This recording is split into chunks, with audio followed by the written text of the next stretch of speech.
ചില കാര്യങ്ങൾ നിങ്ങളുമായി പങ്കുവയ്ക്കുക എന്നതാണ് ഞാൻ എൻ്റെ ജീവിതത്തിൽ മനുഷ്യരോട് ചെയ്യുന്നൊരു കാര്യം. സി അയ്യപ്പൻ എന്ന് പറയുന്നൊരു ചെറുകഥാകൃത്തുണ്ട് മലയാളത്തിൽ. അപ്പോൾ അദ്ദേഹത്തിൻ്റെ ഒരു ഇൻ്റർവ്യൂവിൽ അദ്ദേഹം പറയുന്നുണ്ട്, ഞാൻ യഥാർത്ഥത്തിൽ പൊതു സാഹിത്യകാരനാണെന്ന് വിചാരിച്ച കഥയും ഒക്കെ എഴുതിക്കൊണ്ടിരിക്കുന്നു. പക്ഷെ മലയാളികൾ എന്നെ അങ്ങനെ പൊതു സാഹിത്യകാരനായിട്ട് കാണുന്നില്ല.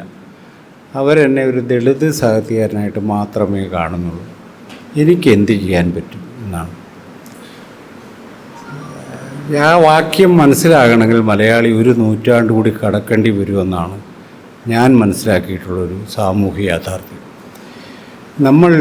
ഞാനും യഥാർത്ഥ മനുഷ്യരെക്കുറിച്ച്, ഇവിടെ ഇരിക്കുന്ന എല്ലാവരും മനുഷ്യരെക്കുറിച്ച് സംസാരിക്കുവാനും മനുഷ്യവംശത്തിൻ്റെ മുന്നോട്ട് പോക്കിനെക്കുറിച്ച് ആലോചിക്കുന്നവരുമാണ്. പക്ഷേ നമുക്ക് മനുഷ്യരെ കണ്ടെത്താൻ പറ്റാത്ത പരിസ്ഥിതിയിൽ നമ്മൾ മനുഷ്യൻ പറഞ്ഞുകൊണ്ടിരിക്കുന്നതിൽ ഒരു ചതിയും വഞ്ചനയും ഉണ്ട്. അപ്പോൾ നമ്മൾ മനുഷ്യരാണ്, ജന്തുശാസ്ത്രപരമായി മനുഷ്യരാണെങ്കിലും നമ്മൾ സാംസ്കാരികമായി ഭാവനാപരമായി ബന്ധങ്ങളുടെ അടിസ്ഥാനത്തിൽ നമ്മളുടെ ടേസ്റ്റുകളുടെ അഭിരുചികളുടെ അടിസ്ഥാനത്തിൽ എത്രമേൽ മനുഷ്യരാണ് എന്ന ചോദ്യം മലയാളിക്ക് ഉപേക്ഷിക്കാനാവില്ല. ആ ചോദ്യത്തിൻ്റെ അകത്ത് നിന്നുകൊണ്ടാണ് മലയാളി നവോത്ഥാനത്തെക്കുറിച്ച് ഞാൻ നിങ്ങളോട് സംസാരിക്കുന്നത്. ഇത് ഏതെങ്കിലും സാമൂഹിക വിഭാഗത്തിൻ്റെ പ്രശ്നമോ സോഷ്യൽ സെക്ഷൻ്റെ പ്രശ്നമോ അല്ല. നമ്മളെല്ലാവരും അകപ്പെട്ടിരിക്കുന്നൊരു കെണിയാണത്. അതായത് നമുക്ക് മനുഷ്യനായി തീരാൻ ആസ് എ ഹ്യൂമൻ ബീയിങ്, അതിൻ്റെ കൾച്ചറൽ സാംസ്കാരികമായ അർത്ഥത്തിൽ മനുഷ്യനായി മാറാൻ വിസമ്മതിക്കുന്ന സാമൂഹികമായ വിലക്കുകളുടെ ഒരു ലോകത്താണ് നമ്മളെല്ലാവരും ജീവിക്കുന്നത്. അവിടെ ഇരുന്നുകൊണ്ട് നിങ്ങളെന്തിനാണ് ജാതി പറയുന്നത്, നിങ്ങളെന്തിനാണ് മതം പറയുന്നത്, നിങ്ങളെന്തിനാണ് ജെൻഡർ ജസ്റ്റിസിനെ കുറിച്ച് പറയുന്നത് എന്ന് നമ്മൾ ചോദിക്കരുതെന്ന് പറയാൻ അതൊരു പ്രബുദ്ധതയുടെ ലക്ഷണമല്ല ആ ചോദ്യം. മറിച്ച് നമ്മൾ അതുകൂടി പരിഹരിച്ചാലേ നമുക്ക് മോർ ഹ്യൂമനാകാൻ പറ്റൂ എന്ന ബോധ്യം നമുക്കുണ്ടെങ്കിലേ ഈ സെമിനാർ പോലും അർത്ഥപൂർണമാകുന്നുള്ളൂ എന്നാണ് ഞാൻ വിചാരിക്കുന്നത്. അതുകൊണ്ട് ലോകത്തെ മുഴുവൻ വിമർശിച്ച് ഞാൻ വലിയൊരു വിമർശനാതീതനായ ഒരാളാണെന്ന് പറയാനല്ല ഉദ്ദേശിക്കുന്നത്. നമ്മളെല്ലാവരും പരിഹരിക്കേണ്ട ഒരു പൊതു കാര്യത്തെക്കുറിച്ചാണ് പറയുന്നത്. അതിൽ കേരള റിനേസൻസ് എന്ന വാക്ക് മലയാളത്തിലേക്ക് പരിഭാഷപ്പെടുത്തിയിട്ടുള്ളത് നവോത്ഥാനം എന്ന വാക്കാണ്. നേരത്തെ ഇവിടെ സ്വാഗത പ്രസംഗം ഇവിടെ സൂചിപ്പിക്കുകയുണ്ടായി. യൂറോപ്പിലെ ഒരു ചരിത്രാനുഭവത്തെ മുൻനിർത്തിയാണ് ഈ നവോത്ഥാനം എന്ന വാക്ക് നമ്മുടെ സംഭാഷണങ്ങൾ ഉപയോഗിക്കുന്നത്. നമ്മൾ ഈ സംഭാഷണങ്ങൾ ഉപയോഗിക്കുന്ന വാക്ക് വളരെ പ്രധാനപ്പെട്ടതാണ്. അപ്പോൾ കേരളത്തിലൊരു നവോത്ഥാനം സംഭവിച്ചിരിക്കുന്നു എന്ന കാര്യത്തിൽ മലയാളികൾക്ക് തർക്കമില്ല. അപ്പം ഈ നവോത്ഥാനം സംഭവിച്ചു, പക്ഷേ എന്താണ് സംഭവിച്ചത് എന്നൊരു ചോദ്യം നമ്മുടെ മുന്നിലുണ്ട്. നവോത്ഥാനം എന്നതുകൊണ്ട് നമ്മൾ എന്താണ് ഉദ്ദേശിക്കുന്നത്?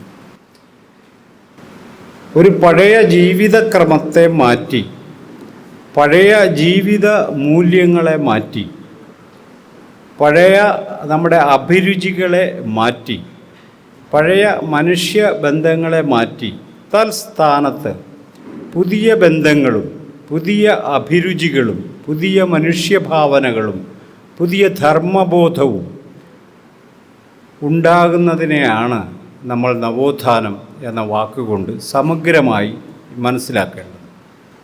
ആ അർത്ഥത്തിൽ പരിശോധിക്കുമ്പോൾ കേരളത്തിൽ 19 നൂറ്റാണ്ടിൻ്റെ അവസാന ദശകങ്ങളിലും 20-ാം നൂറ്റാണ്ടിൻ്റെ ആദിമ ദശകളിലും നടന്ന സാമൂഹിക പരിവർത്തനം നവോത്ഥാനമെന്ന് പൂർണ്ണമായ അർത്ഥത്തിൽ വിളിക്കാൻ കഴിയുന്ന ഒരു പ്രക്രിയയായിരുന്നോ എന്ന് അധ്യാപകരും വിദ്യാർത്ഥികളും അടങ്ങുന്ന അക്കാദമി സമൂഹം വളരെ ഗൗരവമായി എടുക്കേണ്ട ഒരു കാര്യമാണ്. അങ്ങനെ വിളിക്കാൻ മാത്രമുള്ള പരിവർത്തനം മലയാളി സമൂഹത്തിൽ ഉണ്ടായിരുന്നു. സംഭവിപ്പിച്ചിട്ടുണ്ടോ ആ പരിവർത്തനമെന്ന്? അത് നമുക്ക് പരിശോധിക്കാൻ കഴിയണമെങ്കിൽ നമ്മൾ ഈ നടന്ന പ്രോസസ്സിനെ ഈ 2 നൂറ്റാണ്ടുകളിലായി നടന്ന പ്രോസസ്സിനെ കുറച്ചടുത്ത് നിന്ന് നമുക്ക് പരിശോധിക്കേണ്ടി വരും. എന്തിനാണ് നമ്മൾ ഈ ചരിത്രമൊക്കെ ഇങ്ങനെ പറഞ്ഞുകൊണ്ടിരിക്കുന്നത്? നമ്മൾ പുതിയ കാലത്ത് ഇതൊന്നും ഇല്ലല്ലോ എന്ന് വിചാരിക്കുന്നവർ ഇതിനകത്തുണ്ടെന്ന് എനിക്ക് തർക്കമൊന്നുമില്ല. ഉണ്ട്. എന്തിനാ പഴയ കാര്യമൊക്കെ? നമ്മളൊക്കെ പുതിയ ആൾക്കാർ. നമ്മൾ ഒട്ടും പുതിയ ആൾക്കാരല്ല. പുതിയ ഡ്രസ്സും പുതിയ മുഖവും പുതിയ പൗഡറും പുതിയ ലിപ്സ്റ്റിക്കും പുതിയ പാൻറ്റും കോട്ടുമൊക്കെ കാണും. പക്ഷെ ഉള്ളിൽ നമ്മുടെ ഉള്ള് രൂപപ്പെട്ടിരിക്കുന്നു, നമ്മുടെ അകം രൂപപ്പെട്ടിരിക്കുന്നത് ചരിത്രത്തിൽ നിന്നാണ്. നമ്മുടെ അഭിരുചികൾ, ഭക്ഷണ ബോധ്യങ്ങൾ, സുഹൃത്ത് ബന്ധങ്ങൾ, സ്ത്രീകളെക്കുറിച്ചുള്ള സങ്കല്പം, മനുഷ്യരെക്കുറിച്ചുള്ള സങ്കല്പമൊന്നും ആകാശത്തുനിന്ന് പൊട്ടിമുളച്ചതല്ല. അത് ചരിത്രത്തിൽ നിന്ന് ഉരുവം ചെയ്തു വരുന്നതാണ്. അതുകൊണ്ട് തന്നെ നമ്മളുടെ ഇപ്പോഴത്തെ പെരുമാറ്റത്തിൻ്റെ വേരുകൾ പോലും കിടക്കുന്നത് ചരിത്രത്തിലാണെന്ന് നമ്മൾ മനസ്സിലാക്കണം. ഈ മനുഷ്യൻ ഓർമ്മയുള്ളൊരു ജന്തുവാണ്. ഈ ഓർമ്മയ്ക്ക് വലിയ പ്രാധാന്യമുണ്ട്. ഈ അൾഷിമേഴ്സ് ബാധിച്ച മനുഷ്യരെ എന്താണ് നമ്മളെങ്ങനെയാണ് മനസ്സിലാക്കുന്നത്? അൾഷിമേഴ്സ് ബാധിച്ച മനുഷ്യരെങ്ങനെയാണ് പെരുമാറുന്നത്? അൾഷിമേഴ്സ് ബാധിച്ച മനുഷ്യരുടെ പെരുമാറ്റം ഒട്ടും കൺസിസ്റ്റൻ്റ് അല്ല എന്നാണ് അൾഷിമേഴ്സ് ബാധിക്കാത്ത നമ്മൾ മനസ്സിലാക്കുന്നത്. അവനൊരു നിമിഷം പറയുന്നതല്ല, പിറ്റേ നിമിഷം പറയുക. അങ്ങനെ അദ്ദേഹം തലേ ദിവസം അൾഷിമേഴ്സ് ബാധിക്കുന്നതിന് തൊട്ട് മുൻപ് വരെ വളരെ കൃത്യമായും വ്യക്തമായും നമ്മളോട് പറഞ്ഞുകൊണ്ടിരുന്ന ഒരാളാണ്. അൾഷിമേഴ്സ് ബാധിച്ച അന്ന് മുതൽ നമ്മളോട് പറയുന്നത് നമുക്കും മനസ്സിലാകുന്നില്ല, പറയുന്നത് എന്താണെന്ന് അയാൾക്ക് മനസ്സിലാവുന്നില്ല. ഈ അവസ്ഥയിൽ എത്തുന്നത് എന്തുകൊണ്ടാണ്? ഓർമ്മ നഷ്ടം എന്നാണ് നമ്മളതിനെ വിളിക്കുക. അപ്പോൾ ഓർമ്മ നഷ്ടപ്പെട്ട ഒരു മനുഷ്യൻ്റെ വിഹ്വലതകളും ഓർമ്മ നഷ്ടപ്പെട്ട ഒരു മനുഷ്യൻ്റെ ആലംബമില്ലായ്മയുമാണ് അൾഷിമേഴ്സ് ബാധിച്ച മനുഷ്യരിൽ നിന്ന് നമ്മൾ വായിച്ചെടുക്കുന്നത്. ജനതയെ സംബന്ധിച്ച് ചരിത്രമില്ലാതിരിക്കുക എന്ന് പറഞ്ഞാൽ അൾഷിമേഴ്സ് ബാധിച്ചവരെ പോലെ ജീവിക്കുക എന്നാണ് അർത്ഥം. അവിടെ നമുക്ക് ഓർമ്മകളുണ്ടായിരിക്കണം. ഈ പഴയ കാര്യമെല്ലാം പറയും, നിങ്ങളെന്തിനാ ഈ ആൾക്കാരെ അസ്വസ്ഥമാക്കുന്നതാണ് വേറൊരു ചോദ്യം. നമ്മളെന്തിനാ അസ്വസ്ഥനാകാൻ വേണ്ടി ഇങ്ങനെ ഒരുങ്ങി നിൽക്കുന്നെന്നുള്ളതാണ് എൻ്റെ മറുചോദ്യം. എന്തെങ്കിലും കേൾക്കുമ്പോഴേ നമ്മളെന്തിനാ ചാടിക്കയറി അസ്വസ്ഥരാകുന്നത്? അത് ശരിയാണോ തെറ്റാണോ എന്ന് ആലോചിച്ചാൽ. അതിനാണല്ലോ ദൈവം നമുക്ക് തലച്ചോറ് തന്നിരിക്കുന്നത്. ശരിയാണോ തെറ്റാണോ, പുള്ളി പറഞ്ഞ് നേരാണോ എന്ന് ആലോചിക്കേണ്ടതിന് പകരം പെട്ടെന്ന് നമുക്ക് വികാരത്തള്ളിച്ചേ ഉണ്ടാകും. കാരണം ഈ വികാരങ്ങളുടെ നിർമ്മിതി ചരിത്രത്തിലാണ് അതിൻ്റെ വേരുകൾ. അതിൻ്റെ പ്രൈഡിലാണ് നമ്മൾ ജീവിക്കുന്നത്. അപ്പോൾ അതിനെ ആരെങ്കിലും ചോദ്യം ചെയ്താൽ നമ്മുടെ ബുദ്ധിയല്ല പ്രവർത്തിക്കുക, വികാരം പ്രവർത്തിക്കുക. ഇത്രയും വിചിത്രമായ സങ്കീർണമായ ഒരു ജന്തുവാണ് മനുഷ്യൻ. ആ മനുഷ്യനെക്കുറിച്ച് നമ്മൾ പറയുന്നത് എന്ന ബോധ്യം നമുക്കുണ്ടാകേണ്ടതുണ്ട്. ആ നിലക്ക് നവോത്ഥാനം എന്നതിൻ്റെ ഒരു സമഗ്രമായ അർത്ഥത്തിൽ മലയാളി സമൂഹത്തെ പുതിയൊരു ജീവിതബോധത്തിലേക്ക് പൂർണ്ണമായി നയിക്കാൻ കഴിഞ്ഞൊരു പ്രക്രിയയായിരുന്നു 19-20 നൂറ്റാണ്ടുകളിൽ നടന്നത് എന്നതാണ് നമ്മൾ പരിശോധനയ്ക്ക് വിധേയമാക്കേണ്ടത്. ഇവിടെ തന്നിട്ടുള്ള ഒരു ടൈറ്റിൽ ഈ സോഷ്യൽ ഇമാജിനേഷൻ്റെ സാമൂഹിക ഭാവനകളുടെ പരിവർത്തനത്തെ സംബന്ധിച്ചിട്ടാണ്. നവോത്ഥാന കാലഘട്ടത്തിൽ നടന്ന സാമൂഹിക ഭാവനകളുടെ പരിവർത്തനത്തെ സംബന്ധിച്ച് ട്രാൻസ്ഫോർമേഷനെ കുറിച്ചിട്ടാണ് നമ്മൾ ആലോചിക്കുന്നത്. തീർച്ചയായും വളരെ പ്രസക്തമായ ഒരു കാര്യമാണ്. ഈ മനുഷ്യൻ മാറിത്തീരുന്നത് നമ്മൾ നമുക്ക് മനസ്സിലാക്കാൻ കഴിയുന്നത് അവരുടെ സാമൂഹിക ഭാവനകളിൽ നിന്നാണത് മനസ്സിലാക്കാൻ നമുക്ക് പറ്റും. നമ്മളുടെ സംഭവ പരമ്പരകൾ തുടങ്ങുന്നത് 19-ാം നൂറ്റാണ്ടിൽ. 19-ാം നൂറ്റാണ്ടിൽ മലയാളി എങ്ങനെയാണ് ജീവിച്ചത് എന്ന് മനസ്സിലാക്കാതെ നമുക്ക് ഈ കഥ ആരംഭിക്കാൻ പറ്റില്ല. എൻ്റെ വിശദാംശങ്ങളൊന്നും നിങ്ങളോട് പറയേണ്ടതില്ല. നിങ്ങളൊക്കെ ഹിസ്റ്ററി പഠിക്കുന്നവരും പൊളിറ്റിക്കൽ സയൻസ് പഠിക്കുന്നവരും സാഹിത്യം പഠിക്കുന്നവരൊക്കെയാണ്. എനിക്കൊരു നിർദ്ദേശമുള്ളത്, നിങ്ങൾ മലയാളികൾ, പ്രത്യേകിച്ച് വിദ്യാർത്ഥികൾ വായിച്ചിരിക്കേണ്ട ചരിത്ര പുസ്തകം നമ്മളിവിടെ കൊട്ടിഘോഷിക്കുന്ന പുസ്തകമൊന്നും അല്ല യഥാർത്ഥങ്ങൾ വായിക്കേണ്ടത്. മലയാളി ആരാണെന്ന് പഠിക്കാനാണ് നിങ്ങൾ ഉദ്ദേശിക്കുന്നതെങ്കിൽ നിങ്ങൾ വായിക്കേണ്ടത് ഭാസ്കരൻ ഉണ്ണിയുടെ 19-ാം നൂറ്റാണ്ടിലെ കേരളവും 20-ാം നൂറ്റാണ്ടിലൊക്കെ ഇറങ്ങുന്ന 2 പുസ്തകങ്ങളാണ്. അത് വളരെ വ്യക്തമായും കേരളം എങ്ങനെ ജീവിക്കുന്നു എന്നതിൻ്റെ തെളിവുകൾ ഹാജരാക്കുന്ന പുസ്തകമാണ്. മലയാളികൾ എങ്ങനെയാണ് ജീവിക്കുന്നത് എന്നതിനെ സംബന്ധിച്ച് വ്യക്തമായ രേഖകളുടെ, ആധികാരിക രേഖകളുടെ വലിയ സമാഹാരമാണ് ഭാസ്കരൻ ഉണ്ണിയുടെ പുസ്തകം. അത് വായിച്ചാൽ തന്നെ നമുക്ക് മനസ്സിലാവും 19-ാം നൂറ്റാണ്ടിൽ എങ്ങനെയാണ് മലയാളി ജീവിച്ചത്. അത് ഈ 19-ാം നൂറ്റാണ്ടിലെ ജീവിതത്തിലേക്ക് കടക്കുന്നതിന് നമ്മുടെ ചരിത്ര രചനയുടെ ഒരു മെത്തഡോളജിയെക്കുറിച്ചൊരു 2 വാക്ക്. നമ്മളുടെ ചരിത്ര രചന അത് ആധുനികാനന്തര ബുദ്ധിജീവികളുടെ പുസ്തകങ്ങളടക്കം പരശുരാമ കഥയെ ഭേദിക്കാത്തതാണെന്ന് പറഞ്ഞാൽ ഒട്ടും അതിശയോക്തിപ്പെടേണ്ടതില്ല. പരശുരാമൻ മഴുവെറിഞ്ഞുണ്ടാക്കിയ കേരളവും വടക്കു നിന്നെത്തിയ ബ്രാഹ്മണരെ 64 ഗ്രാമങ്ങളിൽ കുടിയിരുത്തി ക്ഷേത്രങ്ങൾ നിർമ്മിച്ച് ക്ഷേത്ര കേന്ദ്രീകൃതമായ ഒരു കാർഷിക സമ്പദ്ഘടനയുടെ ഗ്രാമസമൂഹങ്ങളുമായിരുന്നു എന്ന് പറഞ്ഞത് രാജൻ ഗുരുക്കളാണ്, ഡോക്ടർ രാജൻ ഗുരുക്കളാണ്. നമ്മൾ മറക്കണ്ട ആ പേര്. അപ്പോൾ ഇവർക്ക് മെത്തഡോളജിക്കലി ഈ മലയാള ബ്രാഹ്മണർ എഴുതി തയ്യാറാക്കിയ കേരളപ്പഴമയും കേരള മഹാത്മ്യം പോലെയുള്ള പുസ്തകങ്ങളെ ഭേദിക്കാൻ കഴിയാത്ത ഒരു വിജ്ഞാന വ്യവസ്ഥയ്ക്കകത്താണ് കേരള ചരിത്രം നിർമ്മിക്കപ്പെട്ടിരിക്കുന്നത്. ആ ചരിത്രത്തിന് വെളിയിലുള്ളൊരു പുസ്തകമാണ് ഞാൻ ഈ പറഞ്ഞ ഭാസ്കരനുണ്ണിയുടെ പുസ്തകം. അതാണ് അതിൻ്റെ ഒരു പ്രാധാന്യം. അപ്പോൾ ക്ഷേത്ര കേന്ദ്രീകൃതമായി എഴുതപ്പെട്ട ഈ ചരിത്ര രചനയ്ക്കകത്ത് നിന്നുകൊണ്ട് മലയാളിയെ നമുക്ക് പഠിക്കാൻ പറ്റില്ല.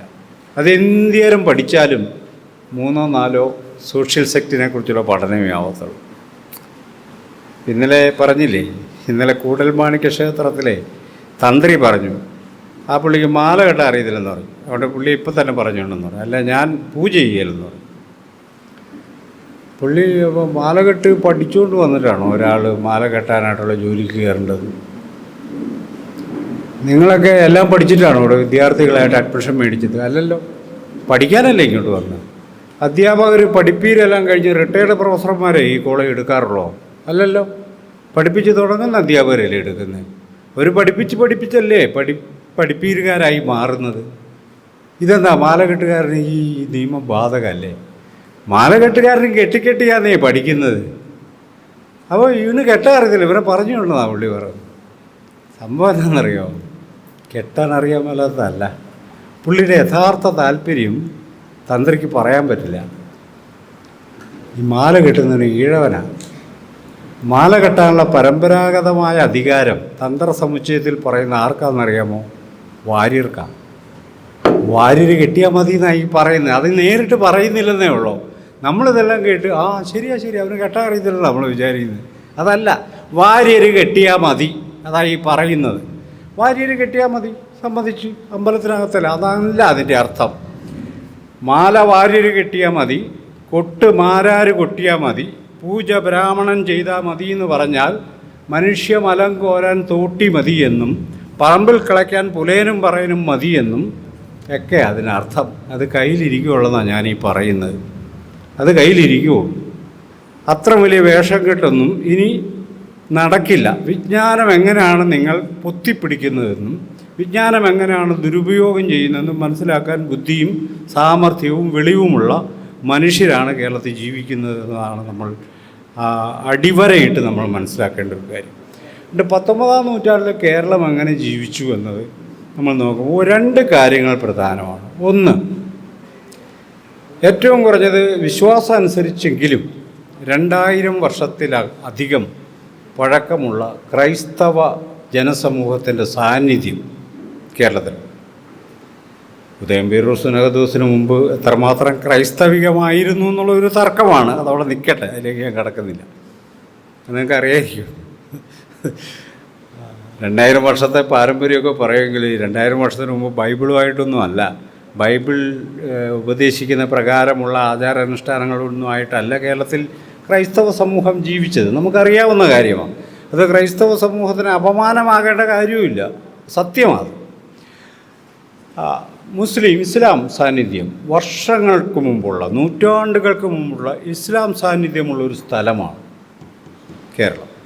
പ്രബലമായ 2 സെമറ്റിക് മതങ്ങളുടെ സാന്നിധ്യമുള്ള ഒരു ചെറു പ്രദേശമാണ് കേരളം, നമ്മൾ മറന്നു പോകരുത്. അപ്പോൾ ക്രൈസ്തവ സമൂഹത്തെ കേരളം എങ്ങനെയാണ് എതിരേറ്റത്? അത് ആന, അമ്പാരി തുടങ്ങിയ നാടുവാഴിക്ക് കൊടുക്കുന്ന 64 അധികാരങ്ങളും കൊടുത്ത് വാഴിച്ച സമൂഹമായിട്ടാണ് അവരുടെ വിശ്വാസത്തിലുള്ളത്. അല്ലാതെ ഇവിടെ വെറുതെ കയറി വന്നവരല്ല, അവരെ ഇവിടുത്തെ മഹാരാജാവ് ആദരിച്ചിരുത്തിയവരാണ്. 2 പാരമ്പര്യങ്ങളെ സംബന്ധിച്ച് വളരെ കൃത്യമായ വിശ്വാസം കേരളത്തിലെ ക്രൈസ്തവ സമൂഹത്തിനുണ്ട്. അതിലൊന്ന് കോഴിക്കോട് കൊടുങ്ങല്ലൂർ സെൻറ്റ് തോമസ് വന്ന കാലത്ത് അദ്ദേഹം മതം മാറ്റിയ നമ്പൂതിരി പാരമ്പര്യം അവകാശപ്പെടുന്നൊരു കഥയാണത്. അവിടെ സെൻറ്റ് തോമസ് നേരിട്ട് കുറേ നമ്പൂതിരി കുടുംബങ്ങളെ ക്രിസ്ത്യാനികളാക്കി. ഞങ്ങൾ അവരിൽ നിന്ന് വന്നവരാണെന്ന് പറയുന്ന ഇങ്ങനെ ഒരു ഹെറിഡിറ്ററി നമ്മൾ സൂക്ഷിക്കുന്നു. മറ്റൊന്ന് കാനായി തോമൻ്റെ കൂടെ വന്നവരാണ് വേറൊരു വിശ്വാസം. ഇതൊക്കെ എത്രമാത്രം ചരിത്രപരമാണ്. ഇത്രയും ക്രിസ്ത്യാനികളുമായിട്ട് കാനായി തോമൻ എന്തായാലും വരാൻ ഒരു സാധ്യതയും ഞാൻ കാണുന്നില്ല. അപ്പോൾ ഇതിനകത്തൊക്കെ നമ്മളുടെ വിശ്വാസത്തിലൊക്കെ പുനഃപരിശോധിക്കപ്പെടേണ്ട അനേകം ഘടകങ്ങളുണ്ടെന്നാണ് ഞാൻ പറഞ്ഞത്. കേരളത്തിലെ ക്രൈസ്തവർക്ക് കൃത്യമായൊരു പാരമ്പര്യവും കേരളീയ സമൂഹത്തിൻ്റെ രൂപീകരണത്തിൽ വലിയ സംഭാവനയും ചെയ്തവരാണ്. ആ കാര്യത്തെ അല്ല ക്വസ്റ്റ്യൻ ചെയ്യുന്നത്. നമ്മളുടെ വിശ്വാസത്തിൽ അടങ്ങിയിരിക്കുന്ന പൊരുത്തക്കേടുകൾ നമ്മൾ കണ്ടില്ലെന്ന് നടിക്കേണ്ട കാര്യമൊന്നുമില്ല. ഇസ്ലാം മതവിശ്വാസികളും സാന്നിധ്യം ഇവിടെ ഉണ്ടായി. കേരളം 19-ാം നൂറ്റാണ്ടിൽ ഇവിടെ എങ്ങനെയാണ് ജീവിച്ചതെന്ന് ചോദിച്ചാൽ അതിനൊരു ഉത്തരം കൃത്യമായി പറയാൻ പറ്റും. അതിന് ഒരു കാര്യം മാത്രമെടുത്ത് കേരളത്തിൽ റോഡുകൾ ഉണ്ടായിരുന്നോ എന്ന ഒരൊറ്റ ചോദ്യം ചോദിച്ചാൽ നമുക്ക് കേരളം എങ്ങനെയാണ് ജീവിച്ചതെന്ന് മനസ്സിലാവും. കേരളത്തിൽ റോഡില്ലായിരുന്നു. കേരളത്തിൽ റോഡില്ലായിരുന്നു. റോഡുകളുടെ ആവശ്യമുള്ള ജീവിതമല്ല നമ്മൾ ജീവിച്ചത് എന്നാണ് മനസ്സിലാക്കേണ്ടത്. എനിക്ക് റോഡിൻ്റെ ആവശ്യം, ഞാനൊരു സ്ഥലത്ത് ജനിക്കുന്നു, അവിടെ തന്നെ കൃഷി ചെയ്യുന്നു, അവിടെ തന്നെ ജീവിക്കുന്നു, അവിടെ തന്നെ മരിക്കുന്നു. എനിക്ക് വേറെ എങ്ങും പോകേണ്ട കാര്യമില്ല. എനിക്ക് ഡൽഹിക്ക് പോകേണ്ട കാര്യമില്ല, കാസർഗോഡ് പോകേണ്ട കാര്യമില്ല. കുറുപ്പന്തറ ജനിച്ചാൽ കുറുപ്പന്തറ തന്നെ ശവാടക്ക, സംശയം. മണർകാട് ജനിച്ചാൽ മണർകാട് തന്നെ അടക്കും, ഒരു സംശയം വേണ്ട കാര്യത്തിൽ. നമ്മളങ്ങനെ ജീവിച്ചവരാ. നമ്മൾ സഞ്ചരിക്കാത്തൊരു ജനതയാണെന്ന് ഓർക്കണം. ഒന്ന്, ജിയോഗ്രഫിക്കലി ഭൂമിശാസ്ത്രപരമായി 44 നദികൾ കേരളത്തെ കിഴക്ക് പടിഞ്ഞാറ് മുറിച്ച് ഒഴുകുന്നുണ്ടായിരുന്നുള്ള യാഥാർത്ഥ്യം നമ്മൾ മനസ്സിലാക്കണം. നദി കടക്കാൻ പറ്റില്ല. നമ്മൾ ഈ തലയോലപ്പുറമ്പ് DB കോളേജ് കഴിഞ്ഞിട്ട് പോകുമ്പോൾ വെട്ടിക്കാട്ടുമുക്ക് പാലം നമുക്ക് കാണാം. ആ പാലം ഇവിടെ നിന്ന് ചെല്ലുമ്പോൾ തുടങ്ങുന്നിടത്ത് നിങ്ങൾ വലത് സൈഡിലേക്ക് നോക്കിയാൽ അവിടെ കല്ല് കൊണ്ടൊരു ചിറ കെട്ടിയിരിക്കുന്നതാണ്. ഇവിടെ നിന്ന് ആ ഭിത്തിയുടെ അത്രയും ദൂരമേ ഉള്ളൂ. ഇതാര് കെട്ടിയതാണെന്നറിയാമോ? തിരുവിതാംകൂർ മഹാരാജാവ് കൊച്ചി രാജ്യം ആക്രമിക്കാൻ വേണ്ടി വന്നപ്പോൾ ഈ വെട്ടിക്കാട്ട് പുഴ, മൂവാറ്റുപുഴ ആറ് നിറഞ്ഞ് കവിഞ്ഞ് നിൽക്കുക.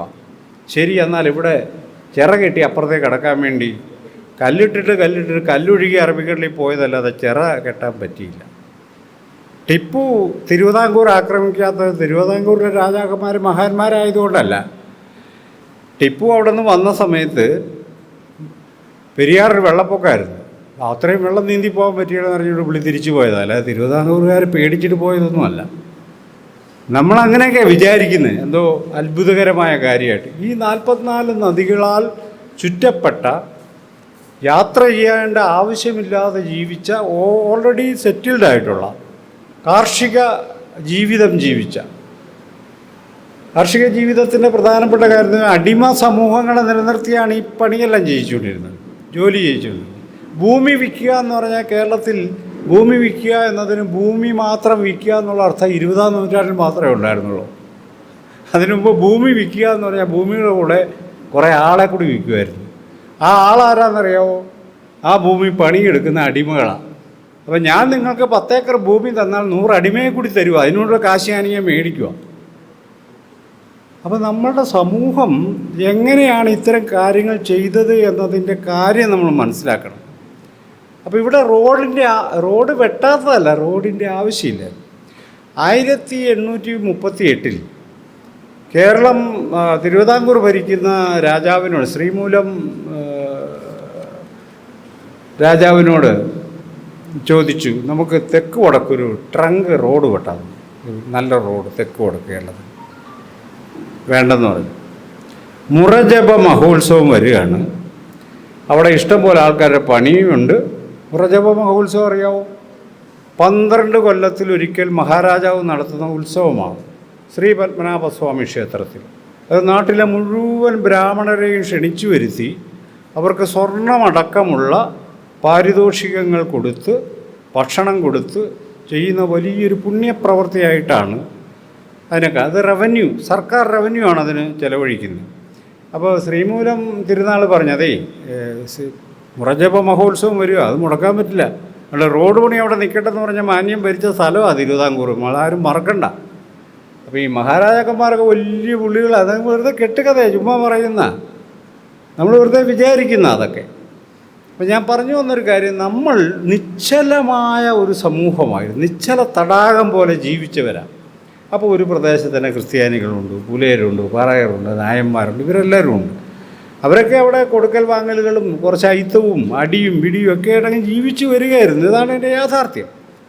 അപ്പം അങ്ങനെ ജീവിച്ചൊരു സമൂഹത്തിലേക്കാണ് 2 പ്രധാനപ്പെട്ട കാര്യങ്ങളാണ് സംഭവിച്ചത്. നമ്മളത് നവോത്ഥാനത്തെക്കുറിച്ച് പഠിക്കുമ്പോൾ മനസ്സിലാക്കേണ്ടതാണ്. ഇതിനകത്തെ ആഭ്യന്തര സംഘർഷങ്ങളൊന്നും, ഇപ്പോൾ ഈ അടിമ സമൂഹത്തെക്കുറിച്ച് നിങ്ങളെല്ലാവരും ശ്രദ്ധിക്കേണ്ട ഒരു കാര്യമാണ്. ആൾക്കാർക്കൊരു വിചാരമുണ്ട്, ഈ പുലയനും പറയാനൊക്കെ പണ്ട് പോലെ അങ്ങ് അടിമകളായിരുന്നു, ഒന്നുമില്ലാതെ ജീവിച്ചവരാണ്. ചുമ്മാ പറയുന്ന. ഞാൻ ഈ ദളിതരെക്കുറിച്ച് 40 വർഷമായിട്ട് പറയുന്നുണ്ട്, അദ്ദേഹം പറയുന്നത് 40 വർഷമായിട്ട് ഞാൻ പറയുന്നുണ്ട്, ശരിയാണ്. അപ്പോൾ ആൾക്കാർ വിചാരിക്കുന്നത് എനിക്കെന്തോ ഭയങ്കര ജാതി അനുഭവവും വലിയ ദാരിദ്ര്യവും കടുത്ത ദാരിദ്ര്യമൊക്കെ അനുഭവിച്ച് വളർന്ന ഒരാളായിരിക്കും. എനിക്ക് ഈ സദസ്സിനോട് പറയുന്നത്, ഞാൻ അങ്ങനെ ദാരിദ്ര്യം അനുഭവിച്ച ആളല്ല. ഞാൻ ജനിച്ചു വളർന്ന ആൾ, എൻ്റെ വീട്ടിൽ ഇഷ്ടം പോലെ സമ്പത്തുണ്ടായിരുന്നു, വീട്ടിൽ ജനിച്ചു വളർന്ന ആളാണ്. എൻ്റെ ജ്യേഷ്ഠൻ അന്ന് MA കാരനായിരുന്നു, കാനറ ബാങ്കിലെ മാനേജരായിരുന്നു. എൻ്റെ അപ്പന് ഭൂസ്വത്തുണ്ടായിരുന്നു. ഞങ്ങളുടെ വീട്ടിൽ ഒത്തിരി പേർക്ക് ഫ്രീ ആയിട്ട് ഫുഡ് കൊടുക്കുന്ന സ്ഥലമായിരുന്നു, പണം കൊടുക്കുമായിരുന്നു. അതൊരു വീട്ടിൽ ജനിച്ചു വളർന്ന ആളാണ്. അതല്ലാതെ എന്നെ ആരെങ്കിലും കൊണ്ട് നീ പുലയനല്ലടാ, പറയാനല്ലടാ, കുറവനല്ലടാന്ന് ചോദിച്ച് പേടിപ്പിച്ചത് കൊണ്ടല്ല സാമൂഹ്യ പ്രവർത്തനം തുടങ്ങിയത്. ഈ സമൂഹം വളരെ മോശമാണെന്ന് തിയറട്ടിക്കലി മനസ്സിലായതുകൊണ്ടാണ് ഞാൻ ഈ സാമൂഹ്യ പ്രവർത്തനം. അല്ലാതെ എനിക്കങ്ങനെ വ്യക്തിപരമായി തീർക്കേണ്ട വൈരാഗ്യവും ഇല്ല, തീർക്കേണ്ട കടവും ഇല്ല സമൂഹത്തോട്. നമ്മൾ സമൂഹത്തെക്കുറിച്ച് പഠിച്ചപ്പോൾ ഇവിടെ നമ്മൾ ഇടപെടേണ്ടതുള്ളതെന്ന് തോന്നി ഇടപെടുന്ന. അപ്പം അങ്ങനെ വിചാരിക്കരുത്. ഇതിനൊരു തെളിവ് ഞാൻ പറയാം. 1875 ഒരു സർവേ, കാർഷിക സർവേയിൽ പുറത്തു വന്ന വിവരം അനുസരിച്ച് കേരളത്തിലെ നായന്മാരിൽ 24% പേർ കൃഷിക്കാരാണ്. കേരളത്തിലെ നാടാന്മാരിൽ 3% പേർ കൃഷിക്കാരാണ്. കേരളത്തിലെ പുലയരിൽ 3% പേർ കൃഷിക്കാരാണ്. ഞങ്ങളെല്ലാം കൂട്ടത്തോടെ അടിമകളാണെന്നുള്ളതൊരു സങ്കല്പമാണ്. അത് വെറുതെ പറയുന്ന ഈ ജാതിയുടെ ഒരു സംഭവം അത്. അതായത് ഈഴവർ മുഴുവൻ ചെത്തുകാരാന്നല്ലേ നമ്മൾ കരുതുന്നത്. അത് ജാതിയുടെ ഒരു പ്രവർത്തനമാണ്. അത് ഈഴവർ മുഴുവൻ ചെത്തുകാരല്ല. ഈഴവരിൽ സംസ്കൃത പണ്ഡിതന്മാരുണ്ട്, വൈദ്യന്മാരുണ്ട്, അധ്യാപകരുണ്ട്, ഗുരുക്കന്മാർ ഉണ്ട്. പക്ഷേ നമ്മൾ ഈഴവരെന്ന് കേൾക്കുമ്പോൾ ചെത്തുകാരെയാണ് നമുക്ക് ഓർമ്മ വരുള്ളൂ. പുലയരെക്കുറിച്ച് കേൾക്കുമ്പോൾ പാടത്ത് പണിയുന്ന ഒരാളിൻ്റെ രൂപമാണ്. ആദിവാസിയെക്കുറിച്ച് കേൾക്കുമ്പോൾ കാട്ടിക്കൂടി അലഞ്ഞു നടക്കുന്ന ആളിനെയാണ് നമ്മൾ കാണുന്നത്. ഇത് കാസ്റ്റ് നമ്മളെ പഠിപ്പിക്കുന്ന ഇമാജിനേഷനാണ്. അല്ലാണ്ട് ഞങ്ങൾക്ക് ഭൂമി ഉണ്ടായിരുന്നത് അത് പിന്നെ നിങ്ങൾ മേടിച്ചെടുത്തതായിരിക്കും, ബാക്കിയുള്ള സമൂഹമൊക്കെ പിടിച്ച് മേടിച്ചെടുത്തതായിരിക്കും. പണ്ട് മുതലേ ഞങ്ങളൊന്നുമില്ലാത്തവരല്ല, ദളിതർ ഒന്നുമില്ലാത്തവരല്ല. അത് വെറുതെ ഒരു കെട്ടുകഥയാണ്, സങ്കല്പിച്ചെടുക്കുന്ന. അപ്പോൾ ഇങ്ങനെയുള്ളൊരു സമൂഹത്തിനകത്തേക്ക് 2 പ്രധാനപ്പെട്ട ഫോഴ്സുകളാണ് വന്നത്. അതിലൊന്ന് മലബാറിൽ ഹൈദരലിയാണ്. ഹൈദരലിയുടെ ആക്രമണം ഭയങ്കര കുഴപ്പമാണെന്നാണ് നമ്മൾ പഠിച്ചിട്ടുള്ളത്. കേരളത്തിലെ പട്ടികൾക്കെല്ലാം ഇടുന്ന പേരെന്നാണെന്നറിയാവോ? ടിപ്പു എന്നാണ്. അതെന്തിനാണെന്നറിയാവോ? നിങ്ങൾ ആലോചിച്ചിട്ടുണ്ടോ എന്താ നമ്മൾ പട്ടിക്ക് ടിപ്പു എന്ന് പേരിടുന്നത്? ഇവിടെ മനുഷ്യർക്ക് സാധാരണ ടിപ്പു എന്ന് പേരിടാറില്ല, പട്ടിക ഇടുന്നത്. ടിപ്പുവിനോടുള്ള വിരോധമാണ്, ടിപ്പു സുൽത്താനുള്ള വിരോധമാണ്. വേറെ നിലക്ക് നമ്മൾ ട്രാൻസ്ഫോം ചെയ്തെടുക്കുന്നത്. ഈ അമ്പിളി അമ്മാവൻ എന്ന് പറയുന്നത്, അമ്പിളി അമ്മായി എന്ന് തന്നെ പറയാത്ത. നമ്മൾ ശുദ്ധ മനുഷ്യരാണ്. നമ്മളൊന്ന് ഈ ആകാശത്ത് പൊട്ടിവിടുകയാണെങ്കിൽ ചുമ്മാ പറയുന്നതാണ്. അമ്മാവനാണ് ഇവിടുത്തെ ആള്, നമ്മുടെ കുടുംബത്തിലെ ആൾ അമ്മാവനാണ്. അതുകൊണ്ട് അമ്പിളിയാണെങ്കിലും അമ്മാവനായിട്ടേ നമ്മൾ വിളിക്കുകയുള്ളൂ. അമ്മായി എന്ന് വിളിക്കാൻ പറ്റിയില്ലെന്ന്. അമ്മായി പൂമുഖത്ത് വന്ന അടിമേടിക്കുന്ന ആളാണ്. അടുക്കളയിൽ നിന്നോണം. അത് സവർണയായാലും കൊള്ളാം, കൊലസ്ത്രീ ആയാലും കൊള്ളാം, കുലസ്ത്രീ ആയാലും കൊള്ളാം, അടുക്കളയിൽ ഇരുന്നോണം. അതാ പ്രമാണം. അപ്പം ഇങ്ങനെ വിചിത്രമായ ബോധ്യമുള്ളൊരു സമൂഹത്തിനകത്തേക്കാണ് ടിപ്പു ഹൈദരലിയും വരുന്നത്. അവരവിടെ വന്ന പാടെ അവർ റോഡ് നിർമ്മിച്ചു. കേരളത്തിൻ്റെ തിരുവിതാംകൂറിൻ്റെ അല്ല മലബാറിൻ്റെ ചരിത്രത്തിൽ ആദ്യമായി റോഡ് നിർമ്മിച്ചത് ആരാണെന്ന് ചോദിച്ചാൽ ഹൈദരലിയാണ്, ടിപ്പുവാണ്. അവരുടെ ഭരണകാലത്താണ് അതുണ്ടാകുന്നത്. അവരെന്തിനാണ് റോഡ് നിർമ്മിച്ചതെന്ന് ചോദിച്ചാൽ അവരുടെ പീരങ്കി റോഡ് എന്നാണ് അത് അറിയപ്പെടുന്നത് തന്നെ. അവരുടെ യുദ്ധസന്നാഹത്തിന് വരാൻ വേണ്ടിയിട്ടാണ്. കേരളത്തിലെ യുദ്ധസന്നാഹത്തിന് തിരുവിതാംകൂറിലെ യുദ്ധവീരന്മാർക്ക് പോകാൻ റോഡ് വേണ്ടായിരുന്നു. അതറിയാവോ? ടിപ്പുവിന് റോഡ് വേണമായിരുന്നു. എന്തുകൊണ്ടെന്ന് അദ്ദേഹം പീരങ്കിയായിട്ടാണ് വരുന്നത്, വെടിവെച്ച് വീഴിക്കും ആൾക്കാരെ. അപ്പം സൈന്യം വരുന്നു, പുറകെ പീരങ്കി വലിച്ചോണ്ട് വരാൻ റോഡ് വേണം. അങ്ങനെ പീരങ്കി പാതകൾ, അതാണിന്ന് മലബാർ റോഡെല്ലാം തന്നെ. നമ്മളീ കാണുന്ന താമരശ്ശേരി മഞ്ചേരി റോഡടക്കം ഇതെല്ലാം പീരങ്കി റോഡുകളാണ്, ടിപ്പു വെട്ടിയ റോഡുകളാണ്. അട്ടപ്പാടിയിൽ നിന്ന് കോയമ്പത്തൂർ നടക്കുന്ന വഴി അത് ടിപ്പു വെട്ടിയ റോഡാണ്. കോഴിക്കോട് താമരശ്ശേരി റോഡ് ടിപ്പു വെട്ടിയ റോഡാണ്. അതല്ലാതെ ഒന്നും അല്ലത്. അപ്പോൾ ടിപ്പുവിന് റോഡ് വേണമായിരുന്നു, സൈന്യത്തിന് വേണം. ഇവിടെ തിരുവിതാംകൂറിൽ റോഡ് വേണ്ടായിരുന്നു. കാര്യം എന്നാണെന്നറിയാമോ? നമ്മളെപ്പോഴും വിചാരിക്കുന്നു ഇവിടെ ഭയങ്കര സൈന്യം ഉണ്ടായിരുന്നാണല്ലോ അമ്മ പറയുന്നത്. ഇവർ കോൽക്കളിക്കാരാണല്ലോ, കോലുമായിട്ടാണ് യുദ്ധത്തിന് പോകുന്നത്. കോലുമായിട്ട് പോകുമ്പോൾ പിന്നെ മരത്തിനിടെ കൂടി ആയാലും പോകാമല്ലോ, പീരങ്കിയൊന്നുമില്ല. ഒരു കൊട്ടയ്ക്കകത്ത് കൈബോംബ് പോലും ഇല്ലാതെയാണ് പോണേ. അപ്പോൾ ഇവർക്ക് കയ്യിലൊരു വടി മാത്രമേ ഉള്ളൂ, അവർക്ക് അതിലേ ഞൂന്ന് പോകാം, റോഡിൻ്റെ ആവശ്യമില്ല. അവിടെ ചെന്നിട്ട് യുദ്ധം തുടങ്ങുക. തിരുവിതാംകൂറിലെ യുദ്ധങ്ങൾ നിങ്ങൾ സൂക്ഷ്മമായിട്ട് പരിശോധിച്ചിട്ടുണ്ടോ? PK ബാലകൃഷ്ണൻ്റെ ജാതി വ്യവസ്ഥിതിയും കേരള ചരിത്രവും എന്ന് പറയുന്നൊരു പുസ്തകമുണ്ട്. ആ പുസ്തകം ഒന്ന് വായിച്ചാൽ നമുക്ക് മനസ്സിലാകും കേരളത്തിലെ യുദ്ധത്തിൻ്റെ ഒരു സംഭവം തിരുവിതാംകൂറിൽ. അപ്പോൾ യുദ്ധം തുടങ്ങുക. 2 രാജാക്കന്മാർ, ചെമ്പകശ്ശേരി രാജാവും കായംകുളം രാജാവും. 2 പഞ്ചായത്താണ്. നമ്മൾ രാജ്യം എന്നൊക്കെ പറഞ്ഞാൽ നമ്മൾ വിചാരിക്കുന്നതോ വലിയ ഒന്നുമില്ല. 2 പഞ്ചായത്തിലെ 2 ഗുണ്ടകൾ തമ്മിലുള്ള ഏർപ്പാടാണ്. അപ്പോൾ യുദ്ധത്തിന് അണിനിരക്കുമ്പോൾ ഇതിലെ പ്രമാണിമാർ 2 പേരും ഒരു എഗ്രിമെൻറ്റ്. രാവിലെ 10 മണിക്ക് തുടങ്ങിയാൽ 1 മണിയാകുമ്പോൾ അവസാനിപ്പിച്ചോണം. എന്ത് യുദ്ധേ? ഉച്ചയ്ക്ക് എല്ലാവരും കൂടി ഒരുമിച്ചിരുന്ന് ഭക്ഷണം, വിശ്രമം, ചതുരംഗക്കളി. 5 മണിക്ക് യുദ്ധമുണ്ട് കേട്ടോ. ഇങ്ങനെ ഇത്തരം നാടകം കളിച്ചൊരു നാടായി ഈ തിരുവിതാംകൂർ എന്ന് പറയുന്നത്. നമ്മൾ പറഞ്ഞത് ഇപ്പോൾ കൊച്ചി രാജാവിനോട് ആരോ ചെന്ന് പറഞ്ഞു പോർച്ചുഗീസുകാർ കോഴിക്കോട് നിന്ന് പുറപ്പെട്ട് കിട്ടുമെന്ന് പറഞ്ഞിട്ടോ. ഉടനെ പുള്ളി 2 വള്ളം ശരിയായിക്കോളാം. വള്ളത്തെ കയറി ഇളങ്ങുന്നപ്പോഴ ക്ഷേത്രത്തിൽ പോയി പുള്ളി ഒളിച്ചിരിക്കുക. പുള്ളിയും ഭാര്യയും മക്കളും ഒക്കെ പോയി ഒളിച്ചിരിക്കുക.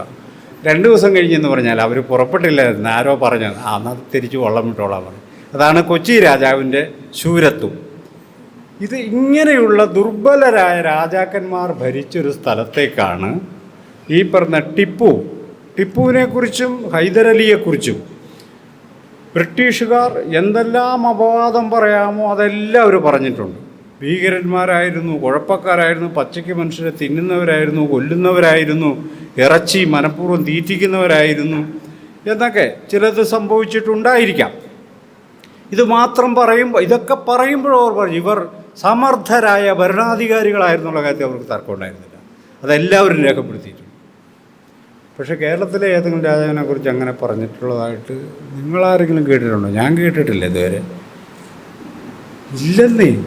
നമ്മൾ വെറുതെ ഇങ്ങനെ മാർത്താണ്ഡവർമ്മയെക്കുറിച്ച് മാത്രം അയാൾ രാജ്യത്തെ കുറച്ചൊന്ന് വികസിപ്പിച്ചതുകൊണ്ട് അദ്ദേഹത്തെക്കുറിച്ച് ഇങ്ങനെ പറഞ്ഞു കേട്ടു. ബാക്കി ആരെക്കുറിച്ചും മഹാനായ രാജാവ് എന്ന് പറഞ്ഞ് ഞാൻ കേട്ടിട്ടില്ല.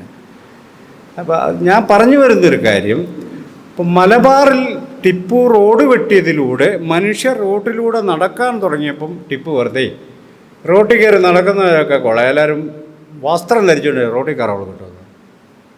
സാമൂഹ്യ പരിഷ്കരണം വരുന്ന വഴി നോക്കണേ. സാമൂഹ്യ പരിഷ്കരണം ഏതോ മഹാത്മാവ് ഇങ്ങനെ ഇറങ്ങി നമുക്ക് തരുന്നതാണ് നമ്മൾ വിചാരിക്കുക. അങ്ങനെയൊന്നും അല്ല. നമ്മുടെ ബസ് KSRTC ബസ്സേ വലിയ സാമൂഹ്യ പരിഷ്കർത്താവാണ്. ഒരു ഏതാണ്ട് ഒരു 100 വർഷത്തോളമായി കേരളത്തിൽ ഈ ബസ്സൊക്കെ ഓടാൻ തുടങ്ങിയിട്ട്. ആദ്യം ഒരു ബസ്സൊക്കെ ഉണ്ടായിരുന്നുള്ളൂ. കോട്ടയത്ത് ഒരു ബസ്സിൻ്റെ കഥ നമുക്കറിയാം.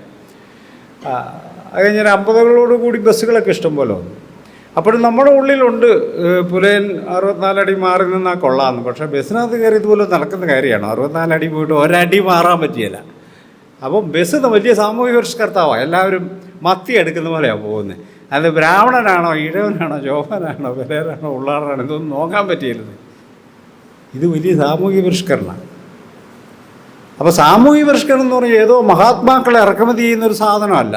സമൂഹത്തിലുണ്ടാകുന്ന സ്വാഭാവികമായ വളർച്ചയും സാമൂഹിക പരിഷ്കരണമാണ് നമുക്കാണ്. അപ്പോൾ ടിപ്പു അവിടെ റോഡുണ്ടാക്കിയിട്ട് ആൾക്കാർ മുന്നോട്ട് നടക്കാൻ തുടങ്ങി. അപ്പോൾ വലിയ പ്രമാണിമാർ പാൽക്കഞ്ഞി ഈ VK-ൻ്റെ ഒരു കഥയുണ്ട്.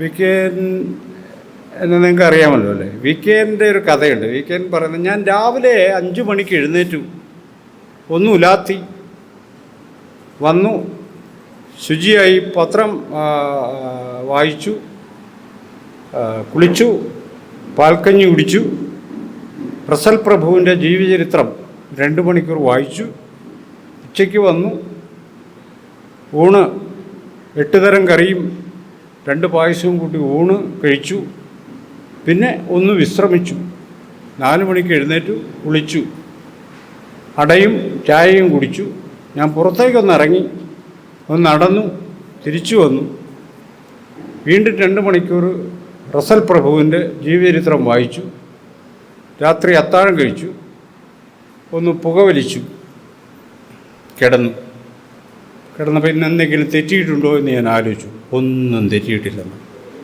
മനസ്സിലായോ? അങ്ങനെ ജീവിച്ചവർക്ക് ഞാൻ ഈ പറയുന്ന ഒരു കാര്യവും മനസ്സിലാവത്തില്ല. VK പറഞ്ഞ കാര്യവും മനസ്സിലാവത്തില്ല അതിൻ്റെ കാര്യം. അപ്പോൾ നമ്മൾ അങ്ങനെയല്ല ഇതിനെ കാണേണ്ടത്. നമ്മുടെ സമൂഹത്തിൽ ടിപ്പുവും ഹൈദരലിയും ഉണ്ടാക്കിയ പരിഷ്കാരങ്ങൾ വളരെ പ്രധാനപ്പെട്ടതാണെന്ന് നമ്മൾ കാണും. അത് സമൂഹത്തെ ചലനക്ഷമതയുള്ള ഒന്നാക്കി മാറ്റി. മരിച്ചു കിടന്ന നിശ്ചല തടാകം പോലെ ജീവിച്ച മനുഷ്യർ റോഡിലൂടെ അങ്ങോട്ടും ഇങ്ങോട്ടും നടക്കുക, അവർ തമ്മിൽ ആശയങ്ങൾ പങ്കുവയ്ക്കുക, അവർ തമ്മിൽ അഭിമുഖം നടത്തുക, ഇങ്ങനെ പല കാര്യങ്ങളും സംഭവിക്കുന്നതിലൂടെ സമൂഹത്തിൽ പുതിയൊരു ഭാവന രൂപപ്പെട്ടു വരികയാണ്. നമ്മൾ ഇന്നലെ വരെ ജീവിച്ച ജീവിതമല്ല, അല്ലാത്തൊരു ജീവിതം സാധ്യമാണെന്ന് ഓരോ മനുഷ്യർക്കും തോന്നുക. അപ്പോൾ ഈ പാൽക്കഞ്ഞി കുടിച്ച വിദ്വാൻമാരെ ടിപ്പു പിടിച്ചുകൊണ്ട് വന്നിട്ട്, നീ പാൽക്കഞ്ഞി ഒന്നും കുടിക്കേണ്ട, സാധാരണ കഞ്ഞി കുടിച്ചാൽ മതി എന്ന് പറയുക. ഇത് കണ്ടു നിൽക്കുന്ന സാധാരണ ഇവന് ഇത്രയേ ഉള്ളൂ, ഇത്രയും നാൾ ഞാൻ ഇവന് പാല് മാത്രമേ ഇറങ്ങുള്ളൂ എന്നാണല്ലോ ഞാൻ വിചാരിച്ചത്, ഇവൻ ചുമ്മാ ചെറിയ കഞ്ഞി ഇറങ്ങുമല്ലേ എന്ന് തോന്നുന്നതിന് വലിയൊരു വിപ്ലവം ഉണ്ടെന്നേ. നമുക്കെന്നെ അത് മനസ്സിലാവാത്തത്. നമ്മൾ വിചാരിക്കുന്നതിന് ഈ പ്രമുഖരെല്ലാം എന്തോ ദിവ്യ മനുഷ്യരാണ്. നമ്മുടെ കൂട്ട് തന്നെ രാവിലെ എഴുന്നേറ്റ് കക്കൂസി പോയി പല്ലൊക്കെ തേച്ച് കുളിച്ചൊക്കെ വരുന്ന മനുഷ്യരവരും. നമ്മുടെ ജൈവവാസനകളെല്ലാവർക്കും ഉണ്ട്. നമ്മളെ കാണുമ്പോൾ ഒരു മസിൽ പിടിക്കുന്നു മാത്രമേ ഉള്ളൂ, അത്രേ കാര്യമുള്ളൂ. അല്ലാണ്ട് അവർക്കങ്ങനെ പ്രത്യേക വൈശിഷ്ട്യമൊന്നുമില്ല. നമ്മൾ വെറുതെ കരുതുന്നതാണ്. അങ്ങനെ ഉള്ളവർ വളരെ ചുരുക്കമാണ്. ഒരു ക്രിസ്തുവിനെയും ഒരു നബിയെയും ഒരു ബുദ്ധനെയും ഒക്കെ നമുക്ക് കാണാൻ പറ്റത്തുള്ളൂ ചരിത്രത്തിനകത്ത്. ബാക്കിയൊക്കെ കെട്ടുകഥകളാണ് നമ്മളുണ്ടാക്കി. അപ്പോൾ ടിപ്പു അവിടെ ചലനക്ഷമതയുണ്ടാക്കി. ഇവിടെ ഉണ്ടാക്കിയത് അങ്ങനെ ഒരു ഭരണാധികാരിയായിരുന്നില്ല. ഇവിടെ കൊളോണിയൽ ഭരണമാണ് നമ്മുടെ സമൂഹത്തെ ചലിപ്പിച്ചത്. കൊളോണിയൽ ഭരണം എന്ന് പറഞ്ഞാൽ ബ്രിട്ടീഷുകാർ, പോർച്ചുഗീസുകാർ, ഡച്ചുകാർ, പോർച്ചുഗീസുകാർ, ഇങ്ങനെ ഒത്തിരി പേര് വന്നവരെ മുഴുവനും നമ്മൾ സ്വീകരിച്ചു കേട്ടോ. ഭയങ്കര വിശാല മനസ്സാണെന്നാണ് പറയണത്. വിശാല മനസ്സല്ല, പേടിച്ചിട്ടാണ്. എന്ത് സംശയമിരിക്കുന്നത്, നമുക്ക് തെളിയിക്കാൻ പറ്റുമോ? അത് കേരളത്തിലെ ഏത് രാജാവിനാണ് ബ്രിട്ടീഷുകാരോട് മുട്ടി നിൽക്കാൻ പ്രാപ്തിയുള്ളത്? വെലുത്തമ്പിയാണ് മുട്ടി നിന്നൊരാൾ. അദ്ദേഹത്തിൻ്റെ കുണ്ടറ വിളംബരം നമ്മൾ ശ്രദ്ധിക്കണം. ദീർഘമായൊരു വിളംബരമാണ്. ബ്രിട്ടീഷുകാർ പറ്റിച്ച കഥയൊക്കെ പുള്ളി അതിനകത്ത് പറയുന്നു. ബ്രിട്ടീഷുകാർ പറ്റിച്ച കഥയാണ് പറയുന്നത്. ആദ്യം 6 ലക്ഷം രൂപ വേണമെന്ന് പറഞ്ഞു, കുറച്ച് ഞങ്ങൾ 2 ലക്ഷം കൂടി തരണമെന്ന് പറഞ്ഞു. അത് ഇവിടുത്തെ വ്യാപാരത്തിൻ്റെ കുത്തക ഞങ്ങൾക്ക് തരണമെന്ന് പറഞ്ഞു. തന്നില്ല ഞങ്ങൾ യുദ്ധം ചെയ്യിക്കോട്ടെന്ന് പറഞ്ഞു. അന്നേരം കുത്തക എഴുതി കൊടുക്കുകയും അവരെന്നാണോ ചോദിക്കുന്നത് അന്നേരം എഴുതി കൊടുക്കും. പിന്നെ എഴുതി കൊടുക്കുന്നു, പിന്നെ എഴുതി കൊടുക്കുന്നു. ഇത് വിശാല മനസ്കതയാണോ പേടിയാണോ എന്ന് നിങ്ങൾ തീരുമാനിച്ചാൽ മതി. ഞാനതിനെ മനസ്സിലാക്കുന്നത് പേടിച്ചിട്ടായിരിക്കും എന്ന് വിചാരിക്കും. വിശാല മനസ്കത കൊണ്ടൊന്നും അല്ലാത്ത സംഭവം. അപ്പോൾ ബ്രിട്ടീഷുകാർ ഇവിടെ വന്നപ്പോൾ ബ്രിട്ടീഷുകാർ വേറെ ലോകത്തു നിന്നാണ് ഇങ്ങോട്ട് വരുന്നത്. അവരിങ്ങോട്ട് വന്ന സമയത്ത് ഇവിടുത്തെ സ്ഥിതി തീരെ മോശമാണ്. അവരെ സംബന്ധിച്ചിടത്തോളം വളരെ മോശമായിട്ട് അവർക്ക് തോന്നി. അപ്പോൾ അവർ കുറച്ച് ഇടപെടലുകളൊക്കെ 1817 ബ്രിട്ടീഷ് രാജ്ഞി ഇന്ത്യയുടെ ഭരണം ഏറ്റെടുക്കുന്നതിന് മുമ്പ് കേരളത്തിലെ കാർഷിക സമൂഹത്തെക്കുറിച്ചുള്ള വിശദ വിവരങ്ങളുടെ റിപ്പോർട്ട് കൊടുക്കാനായിട്ട് ഈസ്റ്റ് ഇന്ത്യ കമ്പനിയുടെ ഡയറക്ടേഴ്സിന് ഒരു കത്ത് കൈമാറുന്നുണ്ട് നിങ്ങളിൽ നിന്ന്. ഇവിടെ എങ്ങനെയാണ് ഭൂമി കൈകാര്യം ചെയ്യുന്നത്, ആരാണ് കൃഷി ചെയ്യുന്നത്, ആരാണ് ശരിക്കും മണ്ണിൽ പണിയെടുക്കുന്നത്, ഉടമസ്ഥത ആർക്കാണ്, കുടിയാൻ വ്യവസ്ഥയുണ്ടെങ്കിൽ ആ വ്യവസ്ഥയുടെ സ്വഭാവം എന്ത് എന്ന വിശദമായ സംഭവം വേണമെന്ന് പറഞ്ഞത് ഇന്ത്യക്കാരല്ല, മലയാളികളും അല്ല, രാജാവും അല്ല, ദിവാനും അല്ല, ബ്രിട്ടീഷുകാർ. ഇത് ഞാൻ ബ്രിട്ടീഷുകാരനാണെന്ന് ആൾക്കാർ പറയുന്നത്. ഇത് സത്യം, ഞാൻ പറയുന്ന സത്യമാണ്. അത് അവരാണത് ആദ്യം ആവശ്യപ്പെട്ടത് 1817. അപ്പോൾ നമ്മളിത് പറഞ്ഞാൽ നമ്മൾ സാമ്രാജ്യത്തിൻ്റെ ആളാണ്, പട്ടും വള വാങ്ങിയ ആളാണ്, സാമ്രാജ്യത്തിൽ നിന്ന് കാശ് മേടിക്കുന്ന ആളാണെന്നൊക്കെ പറഞ്ഞിടും. അപ്പോൾ ഇവിടുത്തെ മാന്യന്മാർക്കാർക്കും തോന്നിയില്ലല്ലോ ഈ മനുഷ്യൻ എങ്ങനെ ഇവിടെ ജീവിക്കുന്നു എന്നൊരു കണക്കെടുത്തേക്കാണ്. തോന്നിയില്ല. അവർക്ക് പക്ഷേ തോന്നി. അവർ കണക്കെടുത്തു, വിവരങ്ങൾ സംഭവം ശേഖരിച്ചു. കേരളത്തിൽ മലബാർ പൂർണ്ണമായും ബ്രിട്ടീഷുകാർക്ക് അധീനതയിലായി. മദ്രാസ് പ്രസിഡൻസിയുടെ ഭാഗമായി. കൊച്ചി രാജാവ് ബ്രിട്ടീഷുകാർക്ക് കപ്പം കൊടുത്ത വ്യവസ്ഥയിൽ ഒപ്പുവെച്ചു, കപ്പം കൊടുത്തു. തിരുവിതാംകൂർ മഹാരാജാവ് കപ്പം കൊടുത്തു, ഒപ്പുവെച്ചു. മാത്രമല്ല, ഒരു ദിവാനെ ബ്രിട്ടീഷുകാർ നിയമിക്കുന്നൊരു ദിവാൻ ഇവിടുത്തെ ഭരണത്തിന് നേതൃത്വം കൊടുക്കുമെന്ന കാര്യം അംഗീകരിച്ചു. അങ്ങനെയാണ് മൺട്രോയെ പോലുള്ള ആൾക്കാരൊക്കെ ഇവിടെ ദിവാന്മാരായി മാറുന്നത്. അവരൊക്കെ ആയതുകൊണ്ട് ഗുണവും കിട്ടി കേട്ടോ. കേരളത്തിന് കുറച്ച് ഗുണമൊക്കെ ഉണ്ടായെന്നാണ് ഞാൻ മനസ്സിലാക്കുന്നത്, ഞാൻ പഠിച്ചത് മനസ്സിലാക്കുന്നു. അപ്പോൾ അതിനകത്ത് ഇവർ 2-3 കാര്യങ്ങൾ ചെയ്തു. അത് നമ്മുടെ ഈ നിശ്ചല തടാകത്തെ ഭേദിക്കുന്ന, നമ്മുടെ നിശ്ചലാവസ്ഥയെ ഭേദിക്കുന്ന 2-3 കാര്യങ്ങൾ ചെയ്തു. അതിലൊന്ന്, ഈ അടിമത്തം എന്ന ഈ വ്യവസ്ഥ ഇല്ലാതാക്കാനുള്ള ചില പരിശ്രമങ്ങൾ നടന്നു. അത് അടിമത്തം നിരോധന വിളംബരത്തിന് വേണ്ടി പരിശ്രമിച്ചത് ആരാണെന്ന് ചോദിച്ചാൽ ബ്രിട്ടീഷ് പാതിരിമാർ. അവർക്ക് 2 മുഖങ്ങളുണ്ടായിരുന്നു.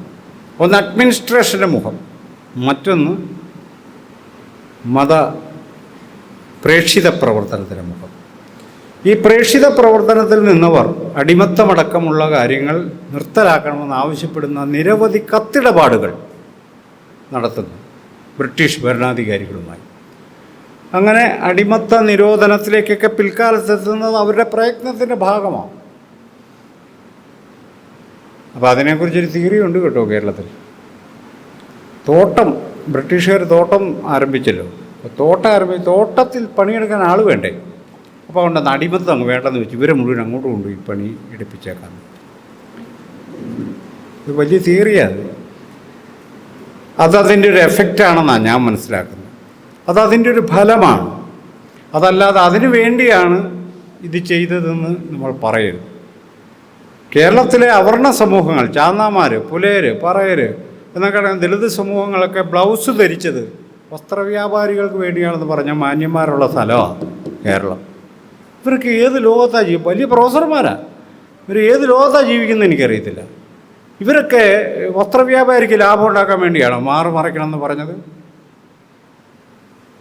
അപ്പം ഇങ്ങനെ എന്ത് ചെയ്താൽ ഈ സമൂഹത്തിലൊരു മാറ്റമുണ്ടാകുമ്പോൾ അതിനെ ഫുൾ സ്ട്രെങ്തിൽ മനസ്സിലാക്കേണ്ടതിന് പകരം വേറെ തിയറി ഉപയോഗിച്ച് അതിനങ്ങ് ഇല്ലാതാക്കുക എന്നുള്ളൊരു നടപടിക്രമം. അപ്പോൾ ഇവിടെ ഈ ബ്രിട്ടീഷുകാർ ചെയ്ത 2-3 പ്രവൃത്തികളിൽ ഒന്ന് വിദ്യാഭ്യാസ സംഭവമാണ്. വിദ്യാഭ്യാസം അവർക്ക് ചെയ്യാൻ അവർക്ക് താല്പര്യമുണ്ട്. അവർ ഈ ആത്മാക്കളെ രക്ഷിക്കാനാണ് വന്നത്. ബ്രിട്ടീഷുകാരിവിടെ വന്ന് അങ്ങ് സ്നേഹം കൊണ്ട് വീർപ്പ് മുട്ടി ഈ ദളിതരെ മുഴുവൻ പള്ളിയിൽ ചേർത്തങ്ങ് രക്ഷിച്ചതല്ല. അവരാത്മാക്കളെ രക്ഷിക്കാൻ തന്നെ വന്നവരാണ്. ഇവിടെ വന്നപ്പോൾ ഒറ്റ മനുഷ്യന് ആത്മാവില്ലെന്ന് അവർക്ക് മനസ്സിലായി. പിന്നെ ആത്മാവിനെ ഉണ്ടാക്കിയെടുക്കേണ്ട ജോലിയിൽ അവർ ഏർപ്പെടുകയാണ്. ഇതാ സംഭവിച്ചൊരു കാര്യം. ഇവിടെ ആർക്കും ആത്മാവുണ്ടായിരുന്നു? നമ്മൾ ശുദ്ധമായിട്ട് ക്രൈസ്തവ തിയോളജിക്കൽ ഭാഷയിലൊന്ന് അന്വേഷിച്ച് നോക്കി, ആർക്കുണ്ടായിരുന്നു ആത്മാവ്? ഇല്ലെന്ന്. അതവരുണ്ടാക്കിയെടുത്തതാണ്. അപ്പോൾ ഈ പുലയൻ പറയൻ പോലെയുള്ള ദളിത് വിഭാഗങ്ങളെ ക്രൈസ്തവ സഭയിലേക്ക് കൊണ്ടുവന്നപ്പോൾ അത് പറ്റിയെന്ന് പറഞ്ഞത് ആരാന്നറിയാവോ? പരമ്പരാഗത ക്രിസ്ത്യാനികളാണ്. അത് ശരിയായില്ലെന്ന് പറഞ്ഞു. എന്താ ശരിയായില്ലാത്ത? ബൈബിളോ? എന്നാ നീ ശരിയായില്ലാത്ത എന്നതാ? ജാതിയായി പറയണത്. ഇത് ഞാൻ പറഞ്ഞു, ഞാൻ ഈ മനുഷ്യരെ അപമാനിക്കാൻ, ഇത് സത്യമാണ്, ഇതാണ് ഇതിൻ്റെ യാഥാർത്ഥ്യം. ബ്രിട്ടീഷുകാരിവിടെ വന്നപ്പം ഈ പറയും ദളിതരെയൊന്നും കൺവേർട്ട് ചെയ്യാനല്ല അവർ ശ്രമിച്ചത്. ആദ്യം അവരെപ്പോഴും ഇടപെട്ടിരുന്നത് കേരളത്തിലെ സുറിയാനി പാരമ്പര്യമുള്ള സഭകളും അവരുടെ നേതാക്കളുമായിട്ടാണ് നിരന്തരമായി അവർ സംവദിച്ചു കൊണ്ടിരുന്നത്. 1837 ഈ മാവേലിക്കര പടിയോല വരെയുള്ള ചരിത്രത്തിന് ശേഷമാണ് ഇവർ ഐത്തജാതിക്കാരായ വിഭാഗങ്ങളിലേക്കൊന്ന് ദൃഷ്ടി പായിച്ചതെന്നുള്ളത് ചരിത്രമാണ്. അപ്പം ഞാനത് പറഞ്ഞു വന്നത്, ഇവർ ചെയ്തൊരു പ്രവൃത്തി വിദ്യാഭ്യാസത്തിന് പ്രാധാന്യം കൊടുക്കുന്നൊരു സംഭവം. കേരളത്തിലെ വിദ്യാഭ്യാസം എങ്ങനെയായിരുന്നു? ഗുരുകുല വിദ്യാഭ്യാസമായിരുന്നു. നിങ്ങൾ ഈ ഗുരുകുല വിദ്യാഭ്യാസം എന്ന് പറയുമ്പോൾ ഒരു ഗുരു പഠിപ്പിക്കുന്നു, കുട്ടികൾ പഠിക്കുന്നു, അങ്ങനല്ല. അമ്പലങ്ങളോട് ചേർന്നും വലിയ വലിയ നാടുവാഴി തറവാടുകളോട് ചേർന്നുമാണ് കലാലയങ്ങൾ ഉണ്ടായിരുന്നത്. മണ്ഡപത്തും വാതുക്കൽ എന്നാ പറയാം, മണ്ഡപത്തും വാതുക്കൽ. അപ്പോൾ അവിടെ കയറാൻ, അങ്ങോട്ട് ചെല്ലാൻ പോലും പറ്റാത്ത ഒട്ടനവധി വിഭാഗങ്ങൾ ഇവിടെ ഉണ്ട്. അപ്പോൾ ഇവിടെയാണ് ഈ സ്കൂളൊക്കെ നടത്തുന്നത്, പരമ്പരാഗത സ്കൂളിലെ എങ്ങനെയാ പരിപാടി എന്നറിയാമോ? എന്താ പഠിപ്പിക്കുന്നറിയാമോ? അവിടുത്തെ സിലബസ് നമ്മളിന്ന് പറഞ്ഞ പോലെ ഹിസ്റ്ററി, സോഷ്യോളജി ഒന്നുമല്ല, അങ്ങനെയുള്ള സാധനമൊന്നും അല്ല പഠിപ്പിക്കുന്നത്. അവിടെ പഠിപ്പിക്കുന്ന അമരകോശമടക്കമുള്ള ഹൈന്ദവ ജ്യോതിഷമടക്കമുള്ള കാര്യങ്ങളാണ് അവിടെ പഠിപ്പിക്കുന്നത്. പിന്നെ ഇതിഹാസങ്ങൾ, അത്തരം കാര്യങ്ങളാണ് പഠിപ്പിക്കുന്നത്. അപ്പോൾ ഈ ആദ്യം വരുന്ന കുട്ടിയുടെ ജോലി എന്നാണെന്നറിയോ? പള്ളിക്കൂടത്തിൽ ആദ്യം വരുന്ന കുട്ടിയുടെ ജോലി എന്നാന്ന് കൃത്യമായി രേഖപ്പെടുത്തപ്പെടും. അവിടെ ഗണപതി വിഗ്രഹം വെച്ചിട്ടുണ്ട്. ഗണപതി വിഗ്രഹത്തിൽ ആദ്യമായി വിളക്ക് തെളിക്കുക എന്നുള്ളതാണ് ആദ്യത്തെ ജോലി. സരസ്വതിയുടെയും ഗണപതിയുടെയും വിഗ്രഹം വെക്കാത്ത ഒറ്റ കലാലയം പോലും ഇവിടെ ഉണ്ടായിരുന്നില്ല. അപ്പം അങ്ങനെ പരമ്പരാഗതമായ ഒരു പ്രത്യേക വിഭാഗത്തിന് മാത്രം അവകാശമായിരുന്ന വിദ്യാഭ്യാസം നിലനിന്നിരുന്ന ഒരു പ്രദേശത്തേക്ക് ആർക്ക് വേണേലും പഠിക്കാവുന്ന പൊതുവിദ്യാലയങ്ങൾ എന്നുള്ളൊരു സങ്കല്പം കൊണ്ടുവരുന്നത് മിഷണറി പ്രവർത്തകരാണ്. 1805-ലോ 1806-ലോ ആണ് നമ്മുടെ ഇവിടുത്തെ ഈ ഓൾഡ് സെമിനാരി വരുന്നത്. ഓൾഡ് സെമിനാരിക്ക് അന്ന് 22,000 രൂപ രാജാവ് കൊടുക്കുന്നുണ്ട് നിത്യചെലവിനായിട്ട്. 1817 CMS കോളേജിന് രൂപം കൊടുത്തു കഴിഞ്ഞ് ഏതാണ്ട് 40 വർഷത്തിന് ശേഷമാണ് തിരുവിതാംകൂർ മഹാരാജാവ് ഒരു സ്കൂളിന് തറക്കല്ലിടുന്നത്. ഇന്ന് യൂണിവേഴ്സിറ്റി കോളേജായിട്ടുള്ള, അന്ന് മഹാരാജാസ് ഹൈസ്കൂൾ എന്നറിയപ്പെട്ട സ്കൂളിന് തറക്കല്ലിടുന്നത് CMS കോളേജ് ഉണ്ടായതിനു ശേഷം 4 പതിറ്റാണ്ടിന് ശേഷമാണ്. ആൾക്കാരെ പഠിപ്പിക്കുക എന്നുള്ളത് രാജാക്കന്മാരുടെ തൊഴിലായിട്ട്, ഡ്യൂട്ടിയായിട്ട് നമ്മൾ എടുത്തിരുന്നില്ല. അപ്പോൾ അങ്ങനെ വിദ്യാഭ്യാസം എന്നത് എല്ലാവർക്കും ചെയ്യാവുന്ന ഒരു സംഗതിയായിട്ട് കേരളം ഭാവന ചെയ്തത്, മനസ്സിലാക്കിയത്. വിദ്യ അഭ്യസിക്കുക എല്ലാവർക്കും കഴിയുന്ന കാര്യമാണെന്നും അതെല്ലാവർക്കും അവകാശപ്പെട്ടതാണെന്നും മലയാളിയുടെ ഭാവനയിലേക്ക് വന്നത് ഈ പൊതുവിദ്യാലയങ്ങൾ വന്നത് മൂലമാണ്. ഈ പൊതുവിദ്യാലയങ്ങൾ ആരാണ് കൊണ്ടുവന്നത് എന്ന് ചോദിച്ചാൽ കേരളത്തിലെ മാന്യന്മാരായ ഏതെങ്കിലും സോഷ്യൽ സെക്ഷനോ കേരളത്തിലെ മാന്യന്മാരായ ഭരണാധികാരികളോ അല്ല, മറിച്ച് പാശ്ചാത്യ മിഷണറിമാരുടെ മുൻകൈയിലാണ് നടന്നത് എന്നതാണ് ചരിത്രം. ജുഡീഷ്യറി, ആധുനിക ജുഡീഷ്യറിയും പരമ്പരാഗത ജുഡീഷ്യറിയും തമ്മിലുള്ള വ്യത്യാസം നമ്മൾ മനസ്സിലാക്കിയാൽ നമുക്കതറിയാം. നമുക്കിവിടെ നിയമങ്ങൾ തെറ്റിനല്ല ശിക്ഷ, തെറ്റ് ചെയ്യുന്ന ആളിൻ്റെ ജാതിക്കാണ് ശിക്ഷ. അതായിരുന്നു നമ്മളുടെ പാരമ്പര്യം. എന്തു കുറ്റം ചെയ്താലും ഒരു ബ്രാഹ്മണനെ വധശിക്ഷയ്ക്ക് വിധേയമാക്കാൻ പാടില്ല എന്ന നിയമമുള്ള സ്ഥലമായിരുന്നു ഇന്ത്യ. ചെറിയ കുറ്റത്തിന് പോലും കൊല്ലപ്പെടാൻ സാധ്യതയുള്ള ആളായിരുന്നു ഈ ജാതി ശൃംഖലയിലെ ഏറ്റവും കീഴ്ത്തട്ടിലുള്ള ആൾക്കാർ. അങ്ങനെയുള്ളൊരു സ്ഥലത്തേക്ക് എഴുതപ്പെട്ട നിയമമെന്ന് പറയുന്ന പുതിയൊരു ടെക്സ്റ്റ് വരിക. കൊലപാതകം നടത്തിയാൽ അവൻ്റെ ജാതിയോ മതമോ നോക്കാതെ കൊലപാതകം നടത്തിയോ അവനെ കുറ്റവാളിയായി പ്രഖ്യാപിച്ച് ഈ നിയമത്തിൻ്റെ അടിസ്ഥാനത്തിൽ ശിക്ഷിക്കണമെന്ന് ഇന്ത്യയിൽ ആദ്യം പറഞ്ഞത് ബ്രിട്ടീഷ് ഭരണമാണ്, ഇവരല്ല. അപ്പോൾ നമുക്കൊരു പുതിയൊരു നിയമവ്യവസ്ഥ ഉണ്ടായി വരുന്നു, പുതിയൊരു വിദ്യാഭ്യാസ സമ്പ്രദായം ഉണ്ടായി വരുന്നു. അങ്ങനെ സമൂഹത്തിൽ പുതിയൊരു ചലനക്ഷമത ഉണ്ടായി വരികയാണ്. 1862 ഈ PWD ഉണ്ടാകുന്ന ഘട്ടമാണ്. PWD തിരുവിതാംകൂറിൽ അവിടെ നിന്നൊരു സായിപ്പ് വന്നു ഇംഗ്ലണ്ടിൽ നിന്ന്. അദ്ദേഹം ഒന്ന് റോഡ് ഉണ്ടാക്കാൻ നോക്കിയിട്ട് റോഡ് പണിക്ക് ആളെ കിട്ടുന്നില്ല, റോഡ് പണിക്കുള്ള സാമഗ്രികൾ ഇവിടെ ഇല്ല, വരുന്ന ആൾക്കാർക്ക് താമസിക്കാൻ സ്ഥലമില്ല. പുള്ളി ഒരു റിപ്പോർട്ട് എഴുതി. അതിനകത്തൊരു വാചകം ഇതാണ്: മലയാളിക്ക് റോഡിൻ്റെ ആവശ്യമില്ല ആണ്. എന്നിട്ട് പിന്നീട് എങ്ങനെയോ റോഡ് പണിയാൻ തുടങ്ങിയപ്പോൾ എല്ലാ അവർണ സവർണ ഭേദമില്ലാതെ പണിക്കാരൊത്തിരി വേണമല്ലോ, എല്ലാവരും വിളിച്ചു വരുത്തി. അപ്പോൾ ഒരു ആദ്യത്തെ ദിവസം വന്ന് കുറേ എണ്ണം ബ്ലൗസ് ഇടാതൊക്കെയാണ് വരണത്. അപ്പോൾ സായിപ്പർ ഈ പരിപാടി ഒന്നുകൂടെ നടക്കുക, നാളെ മുതൽ ബ്ലൗസ് ഇട്ട് തുടങ്ങിയാൽ വന്നായെന്ന് പറഞ്ഞു. സാമൂഹ്യ പരിഷ്കരണം വരുന്ന കണ്ടോ, ബ്ലൗസ് വലിച്ചു കീറുന്ന സ്ഥലത്തു നിന്നാണ്. ഇവിടെ ചാന്നാർ സ്ത്രീകൾ ബ്ലൗസ് ഇട്ടെന്ന് പറഞ്ഞാൽ അത് വലിച്ചു കീറിയ മാന്യന്മാർ ജീവിക്കുന്ന സ്ഥലത്താണ് നാളെ മുതൽ ബ്ലൗസ് ഇട്ടുകൊണ്ട് വന്നാൽ മതി പണി വേണമെങ്കിൽ എന്ന് പറഞ്ഞത്. അപ്പോൾ അവർ വന്നു. അവർക്ക് കൂലി, നമ്മുടെ ഒരു പാരമ്പര്യ കൂലി തന്നെ നെല്ല. വൈകുന്നേരം വരെ പണിയെടുക്കുമ്പോൾ സന്ധ്യയാകുമ്പോൾ ഒരിടങ്ങടി നെല്ലും കൊടുക്കും. ആ നെല്ല് വീട്ടിൽ കൊണ്ടുപോയി പുഴുങ്ങി കൊത്തി കഞ്ഞിയാക്കി കുടിച്ച് വരുമ്പോൾ 1 മണിയാവും, കിടന്നുറങ്ങി. 5 മണിയാകുമ്പോൾ പിന്നെയും വരണം പണിക്ക്. അങ്ങനെ ജീവിച്ചൊരു ജനതയ്ക്ക് കൂലിയായിട്ട് പണം കൊടുക്കാൻ തുടങ്ങി. 10 രൂപ, 5 രൂപ, 2 രൂപ കൊടുക്കാൻ തുടങ്ങി. അതൊരു പുതിയൊരു ഭാവനയാണത്. ഈ 10 രൂപ എൻ്റെ കയ്യിലുണ്ടെങ്കിൽ എനിക്കിഷ്ടമുള്ള എന്തും വാങ്ങാമെന്നുള്ളതാണ്. നെല്ലെന്നത് നിശ്ചിതമായ ഉപയോഗം മാത്രം, അത് കഞ്ഞി കുടിക്കാൻ മാത്രമേ പറ്റുള്ളൂ, വേറെ ഒന്നും ചെയ്യാൻ പറ്റില്ല. നെല്ല് നമുക്ക് കിട്ടിയാൽ കഞ്ഞി കുടിക്കാനേ പറ്റത്തുള്ളൂ. പക്ഷേ എനിക്ക് കിട്ടുന്ന 10 രൂപ അങ്ങനെയല്ല, എനിക്ക് ആവശ്യമുള്ളത് എന്തും വാങ്ങാം. അങ്ങനെ കാശ് കിട്ടിയ, പണം കയ്യിൽ കിട്ടിയ അവർണ സമുദായങ്ങൾ ചാലക്കമ്പളത്തിൽ വന്ന് അരിമി. അന്ന് രാത്രി അതിഭീകരമായൊരു കലാപമാണ് കൽക്കുളത്ത് നടന്നത്. ഐത്തജാതിക്കാർ മുഴുവൻ ചന്തയിൽ കയറി ചന്ത അശുദ്ധാക്കി എന്നുള്ളതാണ് നായന്മാരുടെ പരാതി. ഈ കേരളത്തിൻ്റെ ചരിത്രത്തിൽ, തിരുവിതാംകൂറിൻ്റെ ചരിത്രത്തിൽ ആദ്യമായും അവസാനമായും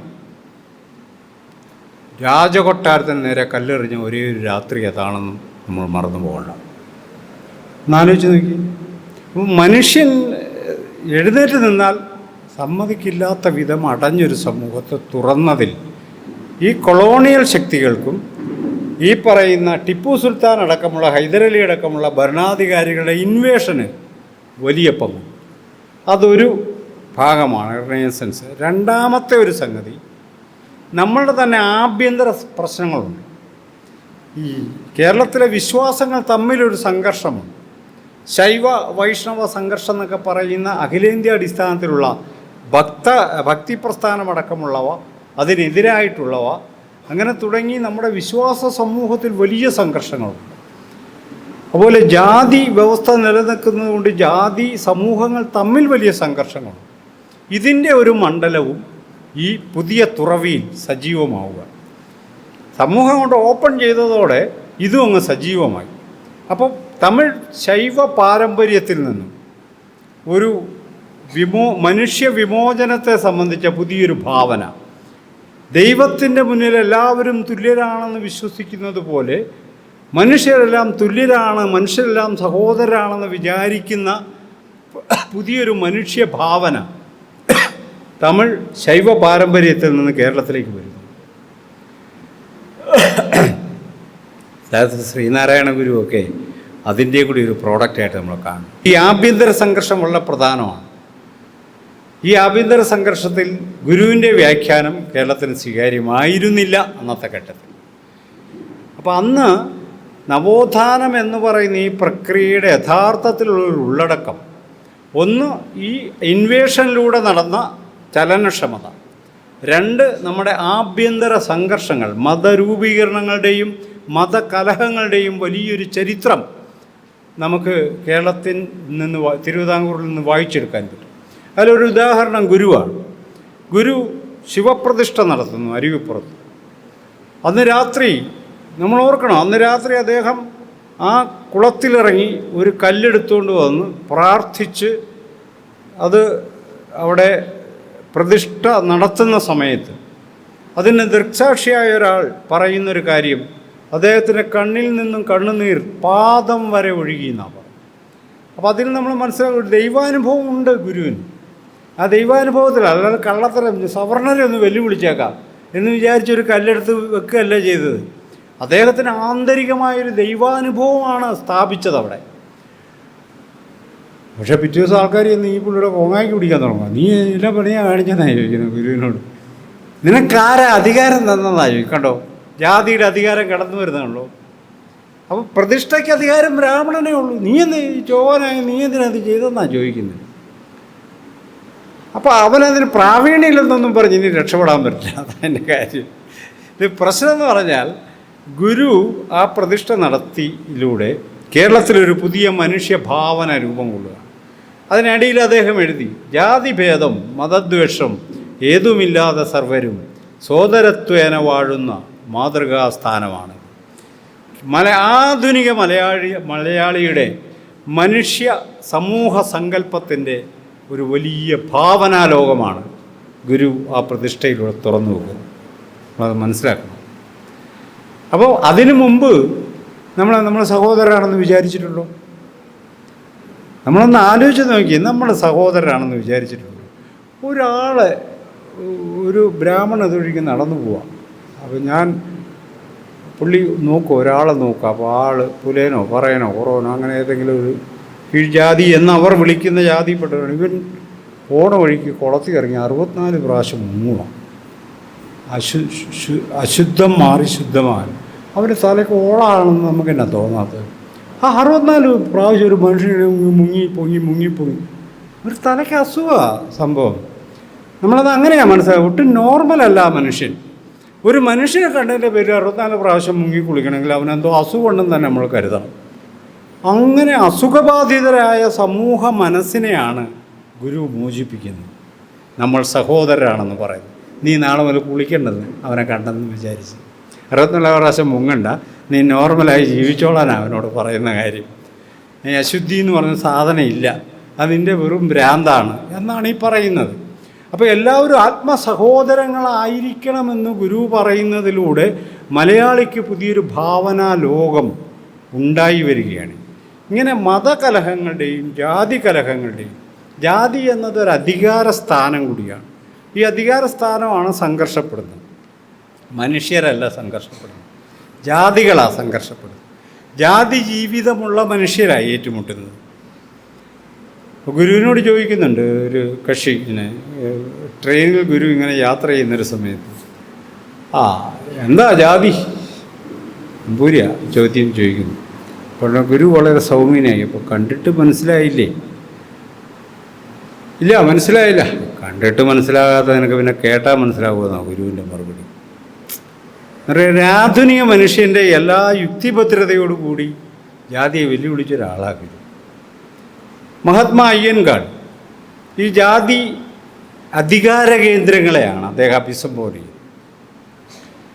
ജാതി അധികാര കേന്ദ്രങ്ങളെ അഭിസംബോധന ചെയ്യുന്നതിലൂടെ പുതിയൊരു ഭാവന, ഈ പൊതു റോഡുകൾ എല്ലാ മനുഷ്യർക്കും നടക്കേണ്ട സ്ഥലമാണെന്ന് മലയാളി എവിടെ നിന്നാണ് പഠിച്ചത്? പൊതു ഇടം എന്ന വാക്കിൻ്റെ അർത്ഥം മലയാളി എവിടെ നിന്നാണ് പഠിച്ചത്? പൊതു ഇടം എന്ന് പറഞ്ഞാൽ ഞങ്ങൾ കുറേ നായന്മാരും കുറച്ച് സുറിയാനി ക്രിസ്ത്യാനികളും കുറച്ച് ബ്രാഹ്മണരും എന്ന് വിചാരിച്ചിരുന്ന മലയാളിയോട്, ഇടാവേ പൊതു എന്ന് പറഞ്ഞാൽ അങ്ങനെ നിങ്ങൾ മാത്രമല്ല എല്ലാവരും കൂടുന്നതിനാണ് പൊതു എന്ന് വിളിക്കേണ്ടത്. അല്ലെ പൊതു എന്നുള്ള വാക്ക് നിങ്ങൾ മാറ്റണം, ജാതി ഇടന്നാക്കണം. അപ്പോൾ ജാതിയുടെ അല്ല പൊതുവിടാണ് എല്ലാവരും കയറ്റണം എന്ന് ആരാ പഠിപ്പിച്ചത്? അയ്യങ്കാളിയുടെ വില്ലുവണ്ടി യാത്രയാണ് നമ്മളെ പഠിപ്പിച്ചത്. ആ വില്ലുവണ്ടി യാത്രയിൽ അയ്യങ്കാളി ചെയ്തൊരു കാര്യം ഇത്രയേ ഉള്ളൂ. അത് ഭയങ്കര അടിപിടിയായിരുന്നു. എനിക്ക് അടിപിടിയിൽ ഒരു താല്പര്യമില്ല. അടിപിടിയല്ല. മലയാളി ചരിത്രകാരന്മാർ, പണ്ഡിതന്മാരെപ്പോഴും പറയും ദളിതരൊന്നുമില്ലാത്തവരാട്ടോ, പാവപ്പെട്ട മനുഷ്യരാണ്, അവരെ ഉപദ്രവിക്കരുത്, അവരെ വെറുതെ വിട്ടെങ്കിൽ പാവങ്ങളാണെന്നാണ്. അയ്യങ്കാളിയുടെ ചരിത്രം നമ്മളൊന്ന് സൂക്ഷ്മമായിട്ട് നോക്കി. 1893 തിരുനെൽവേലിയിൽ പോയി ഒരു വില്ലുവണ്ടി സ്വന്തമായി കാശ് കൊടുത്ത് മേടിച്ചിട്ട് വരാൻ പ്രാപ്തിയുള്ള ഒരാളാണ് അയ്യങ്കാളി. അന്ന് 3-4 പേർക്കേ തിരുവിതാംകൂറിൽ വില്ലുവണ്ടിയുള്ളൂ. പിന്നെ ഞങ്ങൾക്ക് ഒന്നുമില്ലാത്തത്. ഇതെന്നെ ഈ പറയുന്ന മനുഷ്യൻ, നിങ്ങളൊക്കെ എന്നെ ഈ പറയും. എനിക്ക് മനസ്സിലായി ഈ പണ്ഡിതന്മാരെ എന്നാ പറയുന്നത് എനിക്ക് പിടികിട്ടുന്നില്ല. എല്ലാവർക്കും ഉള്ള പോലെ ഇവർക്കുമൊക്കെ ഉണ്ടായിരുന്നേ, ഇവർക്കുമൊക്കെ ഉണ്ടായിരുന്നു. ഒരു വില്ലുവണ്ടി മേടിച്ചോണ്ട് ഇതൊക്കെ എടുത്ത് ബനിയനൊക്കെ ഇട്ട് വെള്ള വസ്ത്രമൊക്കെ ധരിച്ച് ഒരു വണ്ടിക്കാരനെ വെച്ചു കാളവണ്ടി ഓടിച്ചുകൊണ്ട് പോകണമെങ്കിൽ ചുമ്മാ ഒരാൾക്ക് പറ്റുമോ?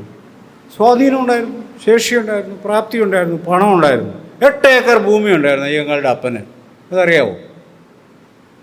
8 ഏക്കർ ഭൂമി സ്വന്തമായിട്ടുണ്ടായിരുന്നു. ഒന്നുമില്ലെന്ന് പറഞ്ഞ് ഞങ്ങളാരും കരയാറില്ല. പുറത്തുള്ളൊരു ഭയങ്കര കരച്ചില്ല.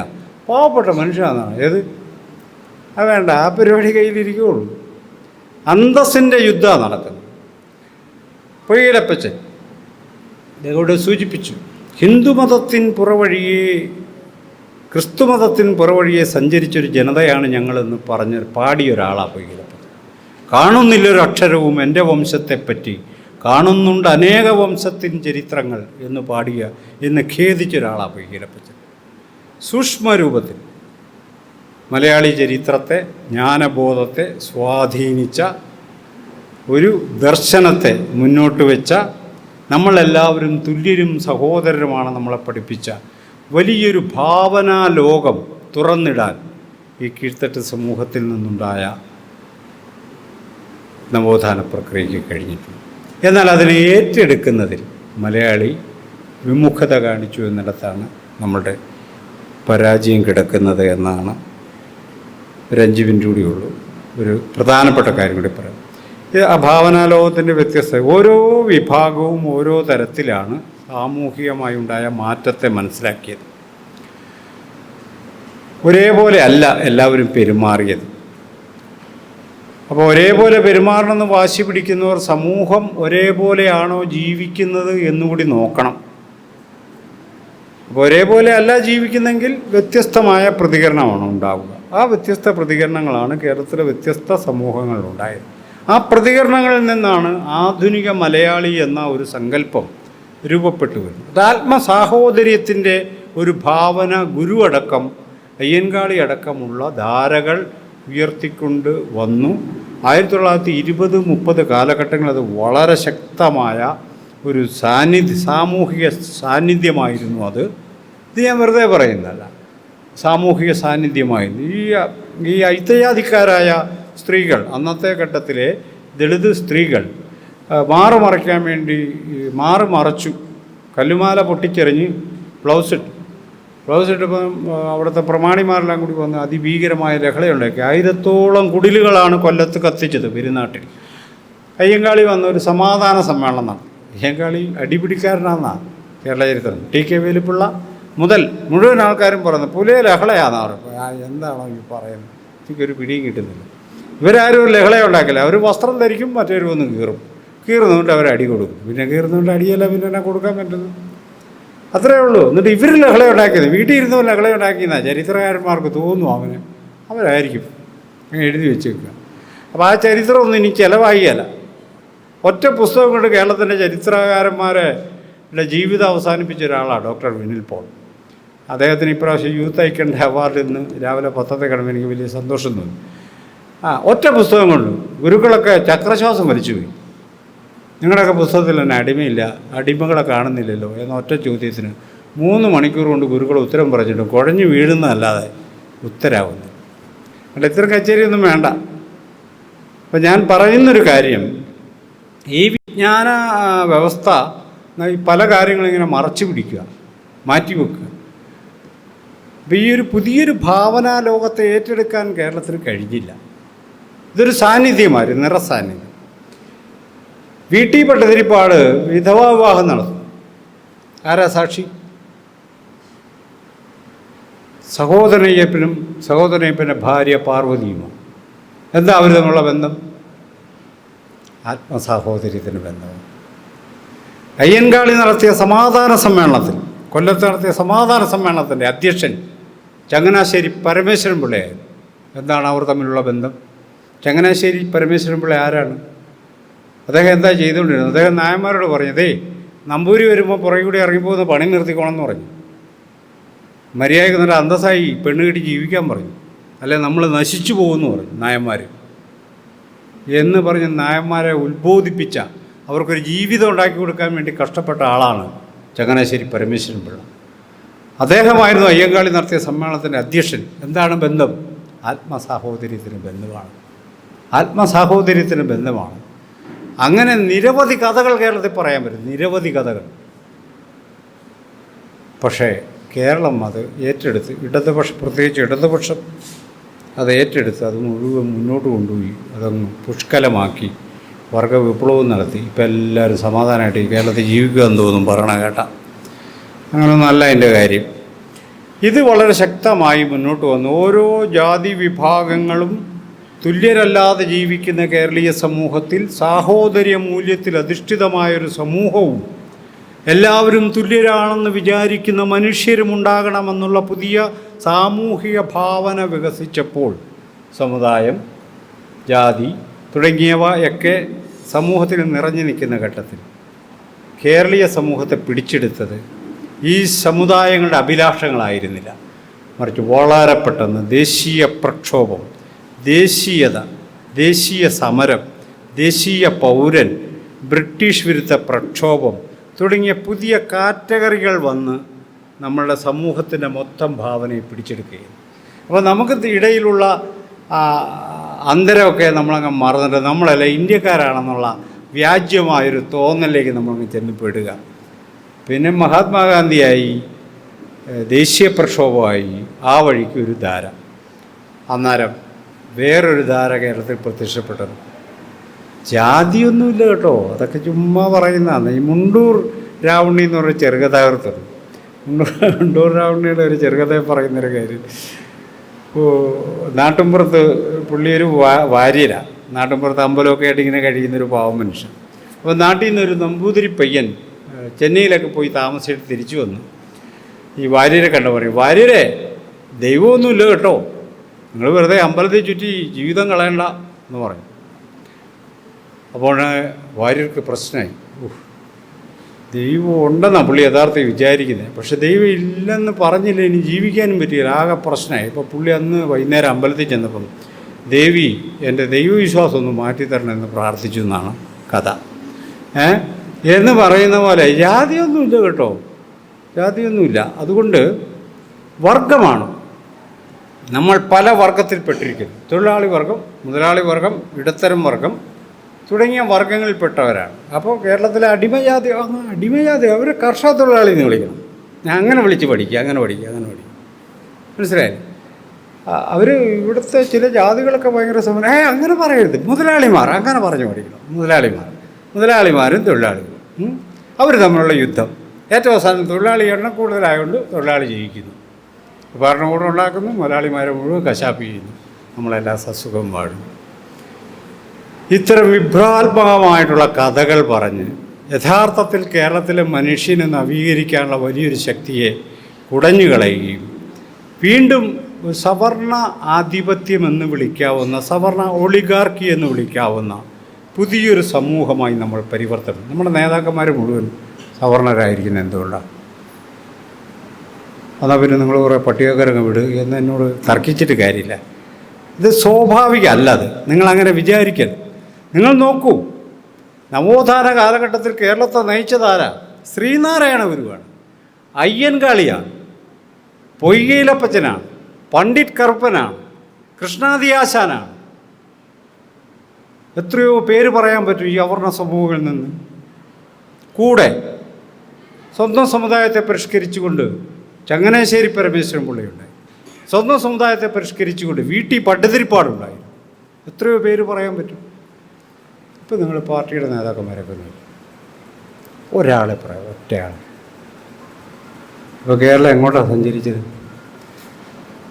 ആ പരിപാടിയും ഞാൻ നേരത്തെ പറഞ്ഞു ചിലവാകുമോ എന്ന് എനിക്ക് തോന്നുന്നില്ല എന്ന് തറപ്പിച്ച് ഞാൻ പറയാം. അതുകൊണ്ട് നവോത്ഥാന മൂല്യങ്ങൾ ഏറ്റെടുത്ത് വികസിപ്പിച്ചു എന്ന വാദം അടിസ്ഥാനപരമായി തന്നെ തകരാറ് പിടിച്ചൊരു കാര്യമാണ്. അത് ജാതിയെ മറച്ചു വെക്കാൻ മലയാളിയെ ശീലിപ്പിക്കുകയും മലയാളിക്ക് കപടമായ ഇരട്ട ജീവിതം, സ്ത്രീകളോടൊരു പെരുമാറ്റം, ഇവിടെ ഇരിക്കുന്ന കുട്ടികളോടും അധ്യാപികമാരോടുമാണ് ഒരു കാര്യം പറയാൻ.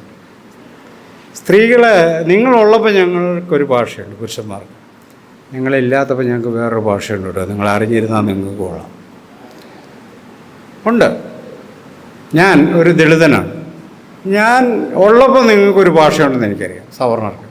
ഞാനില്ലാത്ത വേറൊരു ഭാഷയുണ്ടെന്നും എനിക്കറിയാം. എന്നോട് കള്ളത്തരമൊന്നും പറയണം, എനിക്കറിയാതെ. അപ്പോൾ ഇങ്ങനെ ഇരട്ട ഭാഷ, ഇരട്ട ജീവിതം, കുടുംബത്തിനകത്തൊരു ജീവിതം, പുറത്തൊരു ജീവിതം, പബ്ലിക്കിൽ സോഷ്യലിസ്റ്റ്, വീട്ടിൽ കൺസർവേറ്റീവ്, ഇതുപോലെയുള്ള വികൃതമായ ജീവിതത്തിലേക്ക് മലയാളിയെ തള്ളിവിടുകയും നുണ പറയാൻ പ്രത്യേക പരിശീലനം നേടിയ ഒരു വിഭാഗമായി നമ്മൾ മാറിയിട്ടുണ്ട്. ഞാൻ അവസാനിപ്പിക്കുകയാണ്. ഞാൻ പറഞ്ഞൊരു കാര്യം, നവോത്ഥാനം എന്നതൊരു ഏകമുഖമായൊരു പ്രക്രിയയായിട്ട് നമ്മൾ എടുക്കരുത്. അതിൽ ഇൻവേഷനുണ്ട്, ഈ പറയുന്ന ബ്രിട്ടീഷുകാരുടെ ഇൻവേഷനുണ്ട്, ടിപ്പു അടക്കമുള്ള അയൽ ഭരണാധികാരികളുടെ ഇൻവേഷനുണ്ട്, അതുണ്ടാക്കിയ ഫലങ്ങളുണ്ട്, അവർ നടത്തിയ ഭരണ നടപടികളുണ്ട്, വിദ്യാഭ്യാസ മേഖലയിലെ പരിഷ്കരണങ്ങളുണ്ട്, നമ്മുടെ ആഭ്യന്തര സംഘർഷങ്ങളുണ്ട്, മതകലഹങ്ങളുണ്ട്, മതരൂപീകരണങ്ങളുണ്ട്. പ്രത്യക്ഷ രക്ഷാ ദൈവസഭയുണ്ട്, അത് 1910. അപ്പോൾ ഒന്നാം ലോകമഹായുദ്ധം നടക്കുമ്പോൾ യുദ്ധം വേണ്ട, സമാധാനം മതി എന്ന് പറഞ്ഞ് കേരളത്തിൽ റാലി നടത്തുന്നുണ്ട്. അത് പൊയ്യലപ്പച്ചനാണ്. അന്ന് മഹാത്മാഗാന്ധി ദക്ഷിണാഫ്രിക്കയിൽ ബ്രിട്ടീഷുകാർക്ക് വേണ്ടി പണിയെടുത്തുകൊണ്ടിരിക്കുകയെന്ന് പറഞ്ഞു. അപ്പോൾ ഉത്ബുദ്ധരായ മനുഷ്യരിവിടെ ഉണ്ടായിരുന്നത്. പക്ഷെ നമുക്ക് പുള്ളി പറയണമെന്നാണ് തോന്നുന്നതാണ് നമ്മുടെ ഒരു ഉള്ളിലിരിപ്പ്. ഇവിടെയാണ് പ്രശ്നം കിടക്കുന്നത്. ആ ജാതി കളയാതെ മലയാളിക്ക് രക്ഷപ്പെടാൻ പറ്റില്ല എന്നതാണ് എൻ്റെ വാദം. എനിക്കിപ്പോൾ നിങ്ങളുടെ ഉള്ളിൽ ജാതി ഉണ്ടെന്ന് പറയും, എനിക്ക് പ്രത്യേകിച്ചൊന്നും കിട്ടാനില്ല. പക്ഷെ ഉള്ളത് പറയണമല്ലോ.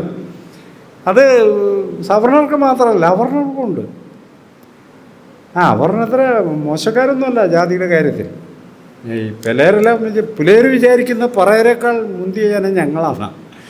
പറയർ വിചാരിക്കുന്ന പുലയരത്ര മുന്തിയവരല്ല, ഞങ്ങളാണ് ശരിക്കും മുന്തിയവർ എന്നാണ് വിചാരിക്കുന്നത്.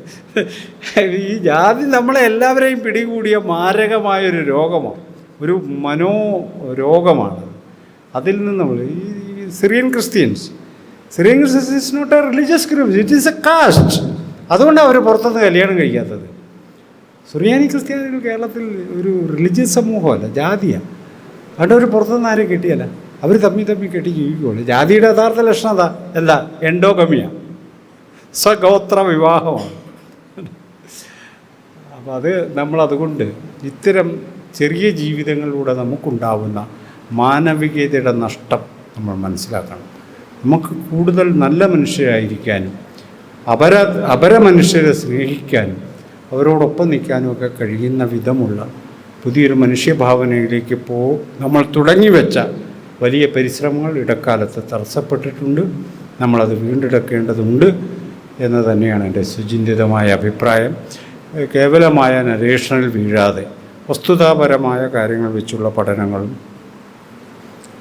ചിന്തകളും പ്രവൃത്തികളുമാണ് മലയാളിക്ക് മുന്നിൽ അവശേഷിക്കുന്ന വഴി എന്ന് പറഞ്ഞുകൊണ്ട് നിർത്തുന്നു. നന്ദി, നമസ്കാരം.